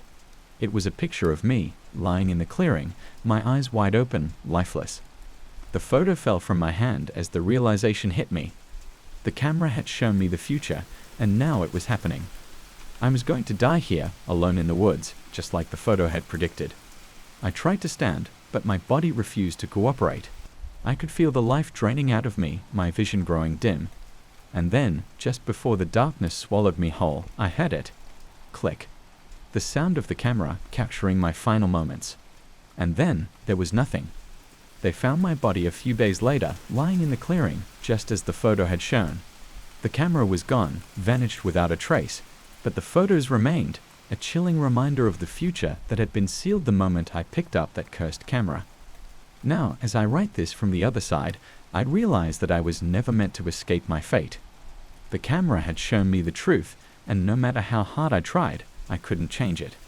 So, if you ever find an old camera in the woods, leave it alone. Some things are better left unseen, because sometimes the future is something you're better off not knowing. And sometimes there are fates far worse than death. Click. I hadn't been to Grandma's house in years. It wasn't like I avoided visiting her, but life had a way of keeping me busy. Between work and maintaining some semblance of a social life, I barely had time to think. But when Grandma passed away, I knew I had to go back, not just to pay my respects, but also to help clear out the old house. It was a quaint two-story home, the kind you see in movies where people always end up finding something creepy in the attic. The thought made me smile as I pulled into the driveway. I had spent many summers here as a kid, and despite the sadness of the occasion, I was looking forward to revisiting those memories. Mom met me at the door, her eyes puffy from crying. We exchanged hugs, and she handed me the keys to the house. "There's a lot of stuff up in the attic," she said, her voice cracking. "You might want to start there." I nodded and made my way upstairs. The steps creaked just like I remembered, and I hesitated for a moment at the door to the attic. I didn't recall ever going up there as a kid. It was always off limits, a mysterious place filled with Grandma's old things. Pushing open the door, I was hit by a musty smell. Dust particles floated in the air, illuminated by the sunlight streaming through a small, round window. Boxes were piled everywhere, some labeled, some not. I sighed, knowing this was going to take a while. As I dug through the boxes, I found old photos, clothes, and trinkets that brought back a flood of memories. But then, in the corner of the attic, something caught my eye. A large wooden chest, its surface covered in intricate carvings. I felt a strange pull towards it, like it was calling to me. As I opened the chest, a chill ran down my spine. Lying inside was an old doll. But this wasn't just any doll, it looked exactly like me. Same brown hair, same green eyes, even the same little mole on the left cheek. I stared at it, feeling a mix of fascination and unease. I picked it up carefully, feeling its weight in my hands. It was dressed in an old-fashioned gown, the kind you'd see in old photos. I felt a strange connection to it, like it was more than just a doll. Shaking off the eerie feeling, I decided to bring it downstairs with me. After all, it was just a doll, right? That night, I stayed in the guest room, the one I used to sleep in as a child. The doll sat on a chair across the room, its eyes seemingly watching me. I laughed at myself for being spooked. It was just a doll. But as I lay in bed, I couldn't shake the feeling that something was off. Around midnight, I woke up suddenly. The room was pitch black, but I could feel a presence. I reached for the lamp beside my bed and flicked it on. My heart nearly stopped. The doll was no longer on the chair. It was now on the floor, just a few feet away from my bed, lying on its back, its eyes staring straight at me. I sat up, my heart pounding. I must have moved it before going to bed and forgotten about it, I told myself. Still, a sense of dread settled over me. I picked up the doll and put it back on the chair, its lifeless eyes still trained on me. I turned off the light and tried to go back to sleep, but it was no use. My mind kept replaying the image of the doll on the floor, too close for comfort. The next morning, I decided to put the doll in the living room, thinking maybe it would look less creepy there. I spent the day going through more boxes, finding old clothes, photographs, and letters. It was strange how time seemed to stand still in this house. Everything was exactly as it had been years ago. That night, I went to bed exhausted. But once again, I woke up in the middle of the night. I turned on the light, and there it was, the doll, lying on the floor, closer to the bed than the night before. This time, I couldn't dismiss it as my imagination. Something was wrong. I picked it up, my hands trembling, and put it back on the chair. I even placed a heavy book in front of it, just to make sure it wouldn't move. But deep down, I knew I was being ridiculous. Dolls don't move on their own. The next few days were filled with similar occurrences. No matter where I put the doll, it would somehow end up in my room at night, always closer to my bed than before. I started to feel like I was losing my mind. I told my mom about it, hoping she would laugh and tell me I was being silly. but instead had a face turned pale. "That doll," she said slowly, "it used to belong to your grandmother. She always kept it in the attic and never let anyone touch it." "Why?" I asked, feeling a chill run down my spine. Mom hesitated. She said it was special, that it was made to look like her when she was young. But there was something off about it. She used to say that the doll had a life of its own, that it would move around the house when no one was looking. I felt a wave of nausea. This was too much. I was a rational person. There had to be an explanation for what was happening. But the look on my mom's face told me she believed it, and that terrified me. That night, I decided to confront my fear head-on. I put the doll in the living room, right in front of the fireplace, and sat across from it, watching. Hours passed, and nothing happened. I felt relieved, almost foolish for being so scared. But then, just as I was about to give up and go to bed, I saw it. The doll's head turned, ever so slowly, its eyes locking onto mine. I froze, my heart hammering in my chest. This couldn't be real. I had to be imagining it. I stood up, my legs shaking, and backed away. The doll remained still, but the sense of dread only grew stronger. I knew then that I had to get rid of it. Whatever was happening, I couldn't let it continue. The next morning, I took the doll and drove to the edge of town, to a place where no one would find it. I dug a hole and buried it as deep as I could. As I covered it with dirt, I felt a strange sense of relief, like a weight had been lifted off my shoulders. I returned to Grandma's house, feeling lighter, almost foolish for believing that a doll could be haunted. That night, I slept peacefully for the first time in days, but my relief was short-lived. The next morning, I woke up to a familiar sight. The doll was sitting at the foot of my bed, dirt clinging to its dress, its eyes staring straight at me. I screamed, backing away until I hit the wall. This was impossible. I had buried it miles away. How could it be here? I grabbed the doll and threw it across the room. It hit the wall with a thud and fell to the floor, its head rolling to the side as if it was watching me. I couldn't take it anymore. I had to get rid of it for good. I drove to the nearby river, the doll wrapped in a blanket on the passenger seat. I felt like I was in a nightmare, my heart racing, my mind spinning. I parked near the water and walked to the edge, the doll in my hands. Without thinking, I threw it into the river, watching as it disappeared beneath the surface. I stood there for a long time, waiting, half expecting it to float back up. But it didn't. It was gone. I sighed in relief, tears streaming down my face. It was over. Also, I thought. That night, I returned to Grandma's house, exhausted and emotionally drained. I went straight to bed, too tired to even think about the doll. But sleep didn't come easily. I kept seeing its eyes, its lifeless face in my mind. I must have dozed off at some point because I woke up to a loud noise. My heart pounding, I turned on the light and gasped. The doll was there, soaked and muddy, standing at the foot of my bed. It wasn't just there, it was standing. I blinked, thinking I was still dreaming, but it didn't disappear. It was real, and it was moving. Slowly, it took a step forward, its head tilted to the side, as if it was studying me. I couldn't move, couldn't breathe. It took another step, its tiny feet leaving wet prints on the floor. I scrambled out of bed, my mind screaming at me to run. I backed into the corner, my eyes never leaving the doll. It was almost at the edge of the bed now, its eyes locked onto mine. "Why?" I whispered, my voice shaking. "What do you want?" The doll stopped, its head tilting again. And then, in a voice that was both high-pitched and hollow, it whispered, "To be you." I screamed, grabbing the lamp from the nightstand and throwing it at the doll. It shattered against the wall, missing the doll entirely. It took another step, then another, its movements slow but deliberate. I ran out of the room, slamming the door behind me. I could hear the soft patter of its feet on the wooden floor following me. I stumbled down the stairs, my heart racing, my mind a blur of fear and panic. I had to get out. I had to leave this house, this town.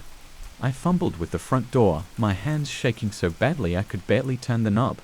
Finally, I got it open and ran out into the night, not stopping until I was halfway down the street.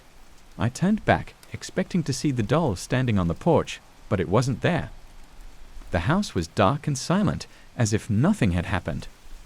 I took a deep breath, trying to calm down. Maybe I was going crazy.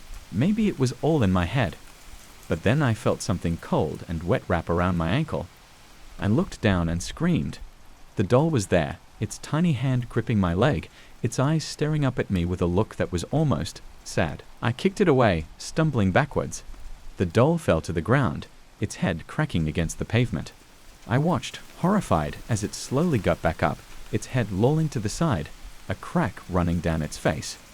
It took a step towards me, then another, its movements jerky and unsteady. I turned and ran, not looking back, my heart pounding in my chest. I didn't stop until I reached the edge of town, my lungs burning, my legs trembling. I collapsed on the ground, gasping for breath, my mind racing. I had to leave. I had to get out of here, away from that doll, away from whatever was happening. I stood up, my legs shaking, and started walking, not knowing where I was going, just needing to get as far away as possible. Days turned into weeks, and I found myself in a small town far away from Grandma's house. I tried to move on, tried to forget, but the memories haunted me. I couldn't sleep, couldn't eat. Every time I closed my eyes, I saw the doll, its eyes staring at me, its tiny hands reaching out. I knew I couldn't escape it. No matter how far I ran, it would find me. It wanted to be me, and it wouldn't stop until it was. One night, I woke up to the sound of soft footsteps outside my door. My heart stopped, fear gripping me like a vice. I knew what was out there. I knew what was coming. I sat up, my body trembling, my eyes fixed on the door. The footsteps grew louder, closer. And then, the doorknob began to turn, slowly, deliberately. The door creaked open, and there it was, the doll, standing in the doorway, its cracked face twisted into a smile. It took a step forward, then another, its eyes never leaving mine. I couldn't move, couldn't breathe. It was over. I knew that now. The doll stopped at the edge of the bed, its tiny hand reaching out. "To be you," it whispered again, its voice soft and hollow. I closed my eyes, a single tear rolling down my cheek. I felt its cold hand on mine, and then nothing. When I opened my eyes, I was no longer in my body. I was trapped, staring through glass eyes, unable to move, unable to speak. I was the doll now, watching as it took my place, as it lived my life.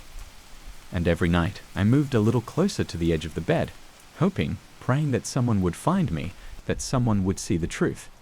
But no one did, no one ever does. It's been years since I became the doll. I'd watched as it lived my life, as it made friends, got a job, even fell in love. But I'm still here, trapped in this tiny body, unable to move, unable to speak. And every night, I move a little closer, hoping, praying that someone will notice, that someone will see the truth. But no one ever does. No one ever will. I remember the day I arrived at that small town. I was exhausted from driving for hours, the road stretching endlessly in front of me, and the promise of a good night's rest was too tempting to resist. The town wasn't on any map I had checked, and I hadn't planned to stop there. It just appeared, almost like an invitation to rest. The hotel was the only one in sight, a quaint old building with ivy creeping up its walls and an old-fashioned charm that made it seem out of place, as if time had forgotten it. The sign read, "Rosewood Inn." It looked like a relic from another era, but I was too tired to care. Inside, the receptionist, a thin, elderly woman with a pleasant but guarded smile, welcomed me. Her eyes seemed to linger on me a little too long as she handed me the key. Room 13. A chill ran down my spine, but I brushed it off. Superstitions were silly, I told myself. "Enjoy your stay," she said, her voice soft but firm. "But remember, no matter what happens, don't leave your room after midnight." I almost laughed. It sounded like something out of a ghost story, but her eyes were serious, and something in her tone made me nod. I didn't ask any questions. I was too tired for stories. I just wanted to sleep. The room was cozy in an old-fashioned way. A large wooden bed with floral covers, an antique dresser with a dusty mirror, and a single window that overlooked the deserted street below.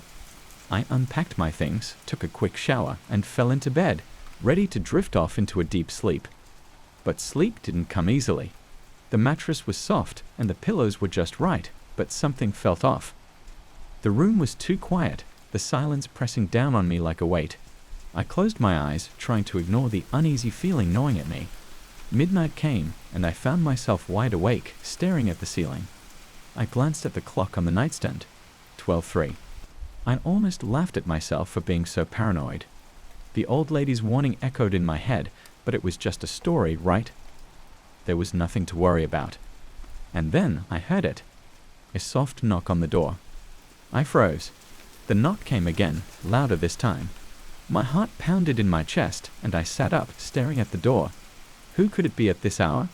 Hello. I called out, my voice shaky. There was no response, just another knock, persistent and demanding. I remembered the receptionist's words, "Don't leave your room after midnight." My hand reached for the doorknob, but something held me back. A feeling, deep in my gut, told me to stay put. I stood there frozen, listening to the knocking. It stopped abruptly, and for a moment, there was silence. I let out a breath I didn't realize I was holding, and then, almost as if in response, the door handle started to turn, slowly, deliberately. I backed away, my heart racing.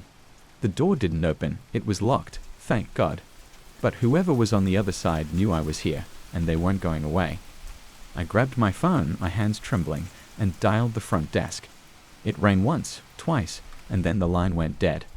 I stared at the screen in disbelief. No service. How was that possible? The knocking started again, louder this time, almost angry.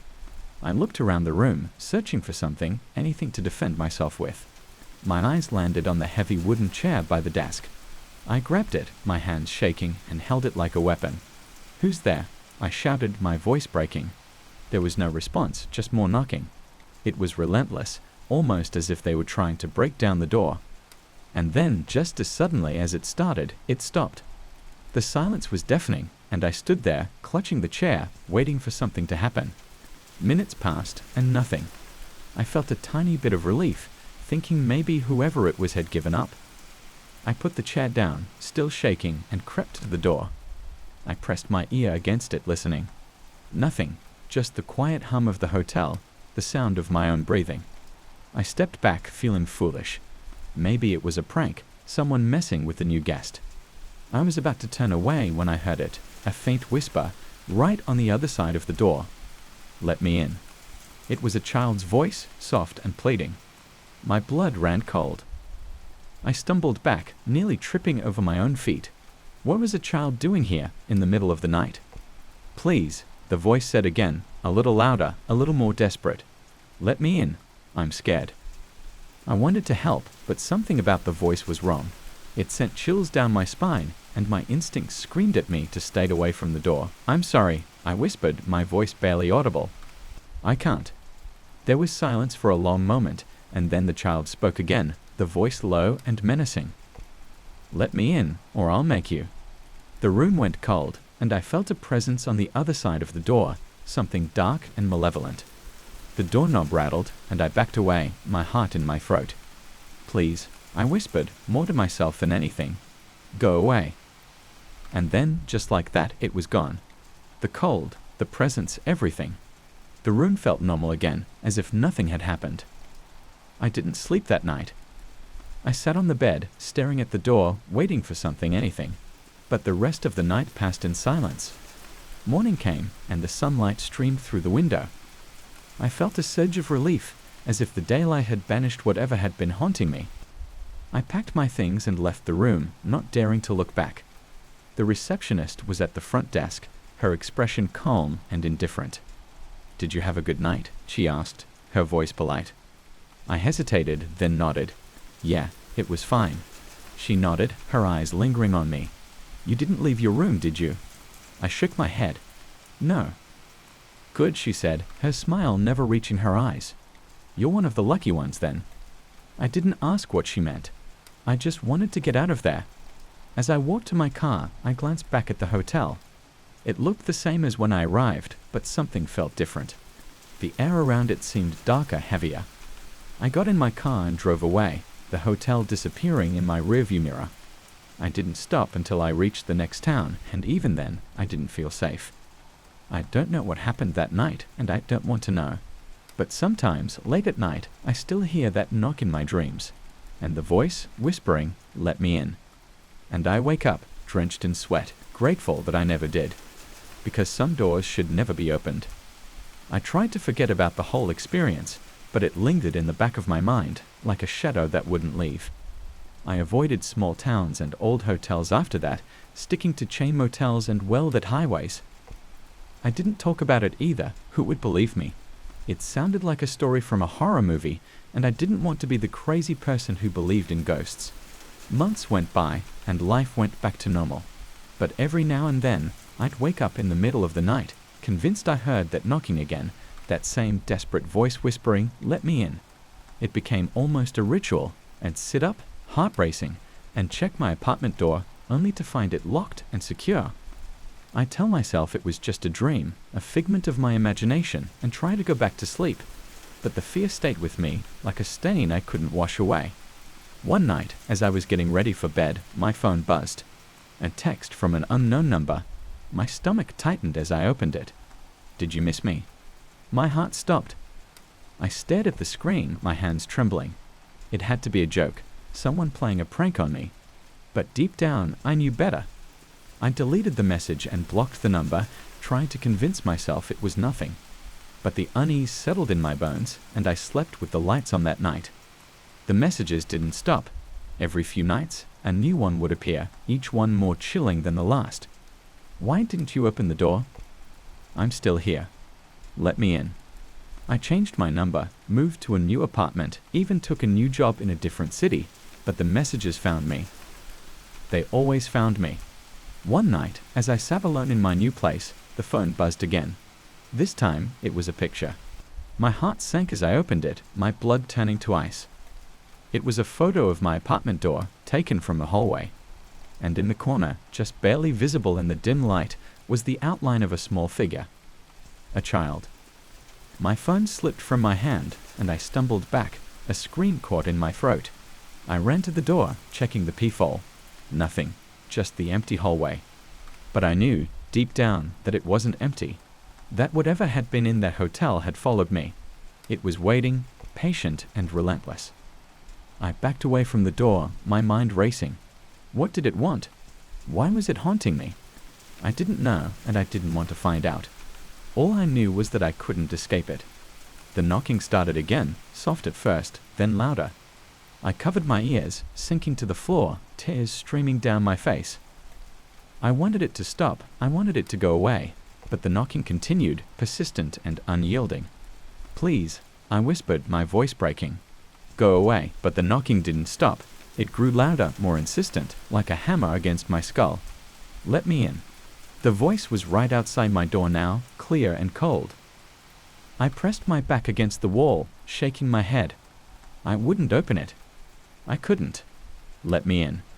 The handle rattled, and I squeezed my eyes shut, praying for it to stop. But the door creaked, slowly opening, even though I knew I had locked it. My heart pounded, and I couldn't move, couldn't breathe. And then I saw it. The child, standing in the doorway, its eyes dark and empty, a cruel smile twisting its lips. It stepped inside, and the air grew cold, the darkness around it swallowing the light. "Why didn't you let me in?" It whispered, its voice echoing in my mind, filling me with a terror I couldn't escape. I tried to scream, but no sound came out. I was frozen, trapped in place as the child moved closer, its eyes boring into mine. "You should have opened the door," it said, its voice soft and mocking. "Now it's too late." And then everything went dark. When I woke up, I was still in my apartment, but everything was different. The air was thick with a suffocating silence, and the walls seemed to close in around me. I stumbled to the door, my legs shaking, and pulled it open. The hallway was gone. There was only darkness, stretching out endlessly before me. I turned back to my apartment, but it wasn't there anymore. Just more darkness, swallowing everything in its path. And then I understood. I hadn't escaped. I'd never left that hotel room. I was trapped, caught in its web, a prisoner of the darkness that had been waiting for me all along. And as the knocking started again, echoing through the emptiness, I knew it would never stop. Because some doors, once opened, can never be closed. And some places, once entered, can never be left. No matter how far you run, no matter how hard you try, you can never escape the darkness that waits on the other side. Because once it finds you, it never lets go. And it's always, always waiting for you to let it in. I've always been a sucker for stray animals. Maybe it's because I grew up in a home where my parents wouldn't let me keep a pet. So, when I found the little mutt shivering under my porch during a storm, I couldn't help but take him in. He was small, scrappy, and covered in mud. His fur was matted, his ribs poking out, and his eyes looked up at me with a mixture of hope and fear. I named him Buddy. It seemed like a fitting name for my new companion. Buddy was a strange dog, though. He wasn't like other strays I'd seen. He barely made a sound and always seemed to know exactly where I was, even when I tried sneaking up on him. But I didn't mind. It felt nice to have someone around the house. I live alone, you see, in a small town where everyone knows everyone else's business. People had warned me about taking in strays, saying they could be unpredictable. I ignored them. Buddy was my responsibility now. The first few days were normal enough. I fed him, bathed him, and took him to the vet for a checkup. The vet said he was surprisingly healthy, despite his rough appearance. No microchip, no collar, no sign of an owner. It was like he had appeared out of thin air. But I brushed it off, thinking he was just another unfortunate dog abandoned by someone who couldn't care for him anymore. That's when things started to get weird. One night, I woke up to the sound of scratching at my bedroom door. It was Buddy, but something was off. He was standing there, staring at me with those dark eyes of his head cocked to one side. I called out to him, but he didn't move. He just stood there watching me. It sent a chill down my spine. I finally got up and led him back to his bed in the living room. But as I walked away, I swear I felt his eyes on me, burning into my back. Over the next few weeks, Buddy's behavior grew stranger. He'd sit in front of the mirror, staring at his reflection for hours. Sometimes I'd catch him tilting his head and baring his teeth at himself, like he was trying to figure out what he was looking at. His fur began to grow in odd patches too, thick in some places, thin in others. It didn't look like a regular dog's coat anymore. And his eyes, they weren't right. They seemed almost human. One day, I took him for a walk in the park. It was a beautiful sunny day, the kind that makes you glad to be alive. I thought maybe some fresh air would do Buddy good. But as we walked, people began to give us strange looks. I overheard a woman whispering to her friend, "What kind of dog is that?" I glanced down at Buddy, and for a moment, I didn't recognize him either. His fur had grown darker, his body longer and more muscular. He didn't look like the scrawny stray I had taken in. He looked almost menacing. That night, I had a terrible dream. I was running through a dark forest, the branches tearing at my clothes, the ground wet and muddy beneath my feet. I could hear something behind me, heavy, thudding footsteps, a low growl that seemed to shake the very earth. I didn't dare look back. I just ran and ran until I burst out of the woods and into a clearing. There, standing in the moonlight, was Buddy. But he wasn't Buddy anymore. He was something else, something monstrous. His eyes glowed red, and his mouth was twisted into a snarl.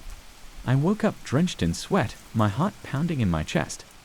Buddy was sitting at the foot of my bed, staring at me with those dark, unreadable eyes. I tried to brush off the dream, but I couldn't shake the feeling that something was terribly wrong. I started avoiding Buddy, spending more time at work and less time at home. But every time I came back, he was there, waiting for me. His fur continued to change, becoming rough and coarse, almost like scales in some places.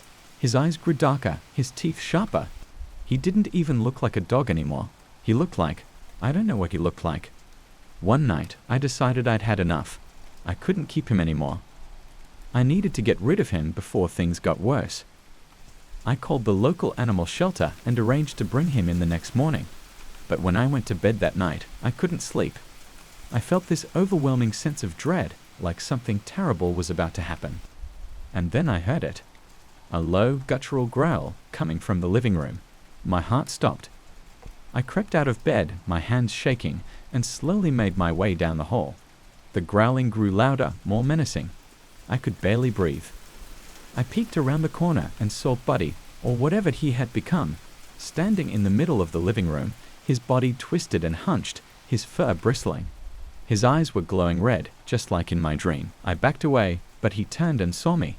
He bared his teeth, a low growl rumbling from deep within his chest. I froze, unable to move. For a moment, we just stared at each other, the air thick with tension. And then he lunged. I don't remember much after that. Just a blur of movement, pain, and darkness. When I woke up, I was lying on the floor, my head throbbing, my vision blurry. Buddy was gone. The front door was wide open, swinging in the breeze. I struggled to my feet, my whole body aching. I stumbled outside, but there was no sign of him. He had vanished, just as mysteriously as he had appeared. It's been weeks now, and I still haven't seen him. I should be relieved, but I'm not. I can't shake the feeling that he's still out there, watching me waiting. The nights are the worst. I hear things, scratching at the windows, low growls coming from the shadows. I've started sleeping with the lights on, but it doesn't help. The darkness is always there, lurking just beyond the reach of the light. And sometimes, when I look in the mirror, I think I see him standing behind me, just for a split second, his eyes glowing red in the darkness. I don't know what he was or where he came from, but I know one thing for sure. That wasn't a dog I took in. It was something else, something terrible. And I don't think I'll ever be free of it. So, if you ever find a stray dog on your porch, take my advice. Don't take it in. You might think you're doing a good deed, but you never know what you're inviting into your home. Some things are better left alone, and some doors should never be opened. Because once you let the darkness in, it never really leaves. It just waits. And watches. And one day, it might come back for you. I tried to move on with my life, but everything felt wrong. My house seemed darker, colder. I couldn't shake the feeling of being watched. Every creak of the floorboards, every rustle of the wind outside felt like a warning. I knew I couldn't stay here any longer. I packed my things and decided to leave town, hoping a fresh start somewhere else would help me forget. But on my last night in the house, something happened that I'll never forget. It was late, and I was sitting in the living room, surrounded by packed boxes. The air was heavy, suffocating, like the calm before a storm. I told myself I was just being paranoid, that leaving was the right decision. But then I heard it, a soft scratching sound coming from the front door. My heart dropped. I didn't want to look, but I couldn't help myself. Slowly, I got up and walked to the door, my legs feeling like lead.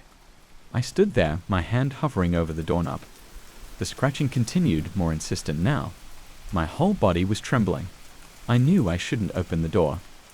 I knew it in my bones. But something compelled me to turn the knob to see what was on the other side. When I opened the door, I was greeted by silence. The porch was empty, the street outside deserted. But then I looked down and my blood ran cold. There on the doorstep was a single muddy paw print. It was fresh, still wet, and much larger than any dog's print I'd ever seen. I staggered back, my breath coming in short, panicked gasps. I slammed the door shut and locked it, my hands shaking uncontrollably. And then, from the darkness of the living room, I heard a low, familiar growl. I turned slowly, my heart pounding in my chest. There, in the shadows, I saw them. 2 glowing red eyes, watching me from the corner of the room. The growl grew louder, filling the space around me, vibrating through my bones. I stumbled back, tripping over one of the boxes. My back hit the wall, and I slid down, paralyzed with fear. The creature stepped forward, its form shifting and twisting in the darkness. It was taller now, its limbs elongated, its face a grotesque parody of a dog's muzzle. Its fur was gone, replaced by scaly, dark skin that glistened in the faint light. It smiled, a terrible, toothy grin that made my blood run cold. "Buddy?" I whispered, my voice trembling. The thing cocked its head, as if considering the name, and then it let out a low, rumbling laugh that shook me to my core. It wasn't Buddy. It had never been Buddy. I realized that now. I had taken in something far more sinister, something that had been hiding behind the guise of an innocent stray. "I tried to help you," I said, tears streaming down my face. I didn't know. But it was too late. The creature lunged at me, its eyes glowing brighter, its jaws opening wide. I screamed, throwing my hands up in a futile attempt to protect myself. And then everything went black. When I woke up, I was lying on the living room floor, the morning sun streaming through the windows. The house was silent, eerily so. I slowly sat up, my body aching, my mind a blur. Had it all been a dream? A nightmare brought on by my fears and paranoia? I got up and looked around. There was no sign of the creature, no muddy paw prints, nothing. but as I turned to leave, something caught my eye. On the wall, scrawled in what looked like blood, was a single word: soon. I stumbled back, my heart racing. I ran out of the house, leaving everything behind. I didn't stop until I was in my car, speeding out of town, my hands gripping the steering wheel so tightly my knuckles turned white. I don't know what that thing was, or why it chose me, but I know it's not over. It's still out there waiting, and one day it will come for me again. I can feel it, like a shadow lurking at the edge of my mind. So I keep moving, never staying in one place for too long, never letting my guard down. I try to tell myself that it's gone, that it was just my imagination. But deep down, I know the truth. The darkness is still with me. It's part of me now. And no matter where I go, no matter how far I run, it will find me. Because you can't escape what you've let in. It never really leaves. It just waits for the right moment. And then it comes back to claim you. When we first arrived at our new house, I felt a mix of excitement and anxiety. My wife, Sarah, and our 2 kids, Ellie and Max, were already unpacking the car. The house was an old Victorian-style building on the outskirts of a small town called Millfield. It had a quaint charm, with ivy-covered walls and a large oak tree in the front yard. I remember thinking it would be the perfect place for a fresh start. The first few days went by in a blur of boxes, bubble wrap, and take-out dinners. The kids quickly picked their rooms, Sarah started decorating, and I busied myself with setting up the home office. Everything seemed to be falling into place, but it wasn't long before we started hearing the whispers. It started innocently enough. Our neighbor, Mrs. Patterson, an elderly woman who lived across the street, stopped by with a welcome pie. As we chatted, she asked, "Have you met the other family that lives there?" I laughed, thinking she was confused. "We're the only ones here, Mrs. Patterson. We just moved in."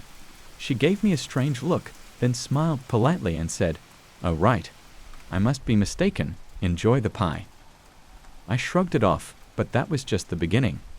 Over the next few weeks, we encountered more of the townspeople. Each time, the conversation followed the same pattern. They'd welcome us, ask how we were settling in, and then casually inquire if we'd met the other family living in our house. At first, I found it amusing. It seemed like a small-town quirk, some kind of local joke that we weren't in on. But the way they asked, always with a hint of seriousness, started to get under my skin. Even Sarah noticed it. "Do you think they're trying to mess with us?" she asked one night as we sat in the living room. The kids were upstairs, asleep, and the house was eerily quiet. "I don't know," I said, staring at the flickering shadows cast by the fireplace. "It's weird, though. They'd all ask the same question." "Maybe it's just a misunderstanding," she suggested, but her voice wavered with uncertainty. I nodded, though I wasn't convinced. Something felt off, but I couldn't put my finger on it. One night, about a month after we'd moved in, I was working late in my office. The house was silent, save for the occasional creak of old wood settling. I was typing away when I heard footsteps on the stairs. They were slow and deliberate, like someone was trying not to be heard. Assuming it was one of the kids sneaking downstairs, I called out, "Ellie? Max? What are you doing up?" No response. I got up and peeked into the hallway. It was empty. I checked the kids' rooms, but they were both sound asleep. I even checked on Sarah, who was snoring softly in our bedroom. Feeling a chill creep up my spine, I went back to my office. I tried to convince myself it was just the house settling, but something about those footsteps felt wrong. The next day, Sarah told me she'd heard whispers in the kitchen. She thought it was the kids playing a prank, but when she turned around, no one was there. I didn't want to scare her, so I kept the footsteps to myself. We'd avoided the basement since we moved in. It was dark, damp, and filled with old junk left behind by the previous owners. But one Saturday, I decided to clean it out. I figured it would be a good way to distract myself from the strange occurrences. As I sorted through boxes of old magazines and broken furniture, I noticed a door I hadn't seen before, hidden behind a stack of crates. It was small, almost like a crawlspace entrance, and locked with a rusty padlock. Curiosity got the better of me. I found some old tools and managed to break the lock. The door creaked open to reveal a small, dimly lit room. The air inside was cold and musty. At first, I thought it was just another storage area, but then I saw them. Old, faded photographs lined the walls. They were of a family, a man, a woman, and 2 children. They looked eerily similar to us, but the photos were decades old. My heart pounded as I realized the man in the photos was wearing the same shirt I had on. I stumbled back, knocking over a box, and fled upstairs. When I told Sarah, she looked at me like I was losing my mind. I brought her down to show her, but when we got there, the photos were gone. The room was empty. I swear, they were right here, I insisted, my voice trembling. Maybe you're just stressed, she said gently, but I could see the fear in her eyes. Let's just forget about it. The turning point came a few nights later. We were all asleep when we heard a loud crash from downstairs. I jumped out of bed, grabbed a flashlight, and rushed down. Sarah closed behind me. In the living room, our furniture was overturned, and the front door was wide open. Standing in the doorway was a shadowy figure. I shone the flashlight at it, but there was nothing there. We were about to call the police when Ellie came downstairs, her face pale. "Daddy, there are people in my room," she whispered. I felt a surge of panic and raced up to her room. It was empty, but her window was open, curtains billowing in the night breeze. I shut it, trying to calm my racing heart. That's when I saw it. Written in the dust on her dresser were the words, "Get out." We should have left then. We should have packed our bags and never looked back, but we didn't. We stayed, convincing ourselves it was all in our heads. The strange occurrences escalated, doors slamming, objects moving, the whispers growing louder. One night, I woke up to find Sarah standing at the foot of the bed, staring at me with a blank expression. Her eyes were glassy, almost vacant. I reached out to touch her, and she snapped out of it, gasping as if she'd been holding her breath. "What's happening to us?" she cried, tears streaming down her face. "I don't know," I whispered, holding her close, "but we need to leave." We made plans to move out the next day, but fate had other ideas. As we packed, there was a knock at the door. It was Mrs. Patterson. She looked at us with a strange mix of pity and fear. "You shouldn't have stayed," she said quietly. "They don't like it when people stay." "Who?" I demanded, my voice shaking. "Who are they?" She hesitated, glancing around as if afraid of being overheard. "The other family. They lived here first. They still do." I felt a chill run down my spine. "What do you mean they still do?" "They're trapped," she whispered. "They can't leave, and they don't want you here. You need to go now, before it's too late." But it was already too late. That night, we were awakened by a loud banging on our bedroom door. It sounded like someone was trying to break it down. I grabbed the baseball bat I kept under the bed and slowly opened the door, but no one was there. The house was filled with an oppressive silence, broken only by the faint sound of laughter, children's laughter. I followed the sound to the living room, where I found Ellie and Max standing in the middle of the room, their eyes wide with terror. "Daddy, they're here," Ellie whispered, pointing to the corner of the room. I turned slowly, and there they were, the other family. They looked just like us, but their eyes were hollow, their skin pale and translucent. The man, who was my mirrored image, stepped forward. "You need to leave," he said in a voice that sounded like mine, but distorted, echoing. "This is our home." "We're leaving," I stammered, holding my children close. "We're leaving now." But they didn't move. They just stood there, watching as we backed away. We grabbed our bags and fled the house, not stopping until we reached the car. As we sped away, I glanced back and saw them standing in the doorway, watching us go. We never looked back. We moved to a new town, trying to put the nightmare behind us, but it never really left. Sometimes, late at night, I hear the whispers. I see shadows moving in the corner of my eye. And then, a few weeks ago, I got a call from the new owners of the house. They were frantic, asking if we'd ever met the other family that lived there. I hung up, my heart pounding in my chest, because I know that once you've met them, you can never truly leave. They're always there, waiting just beyond the edge of your vision, waiting for you to come back home. And I'm afraid that someday we will.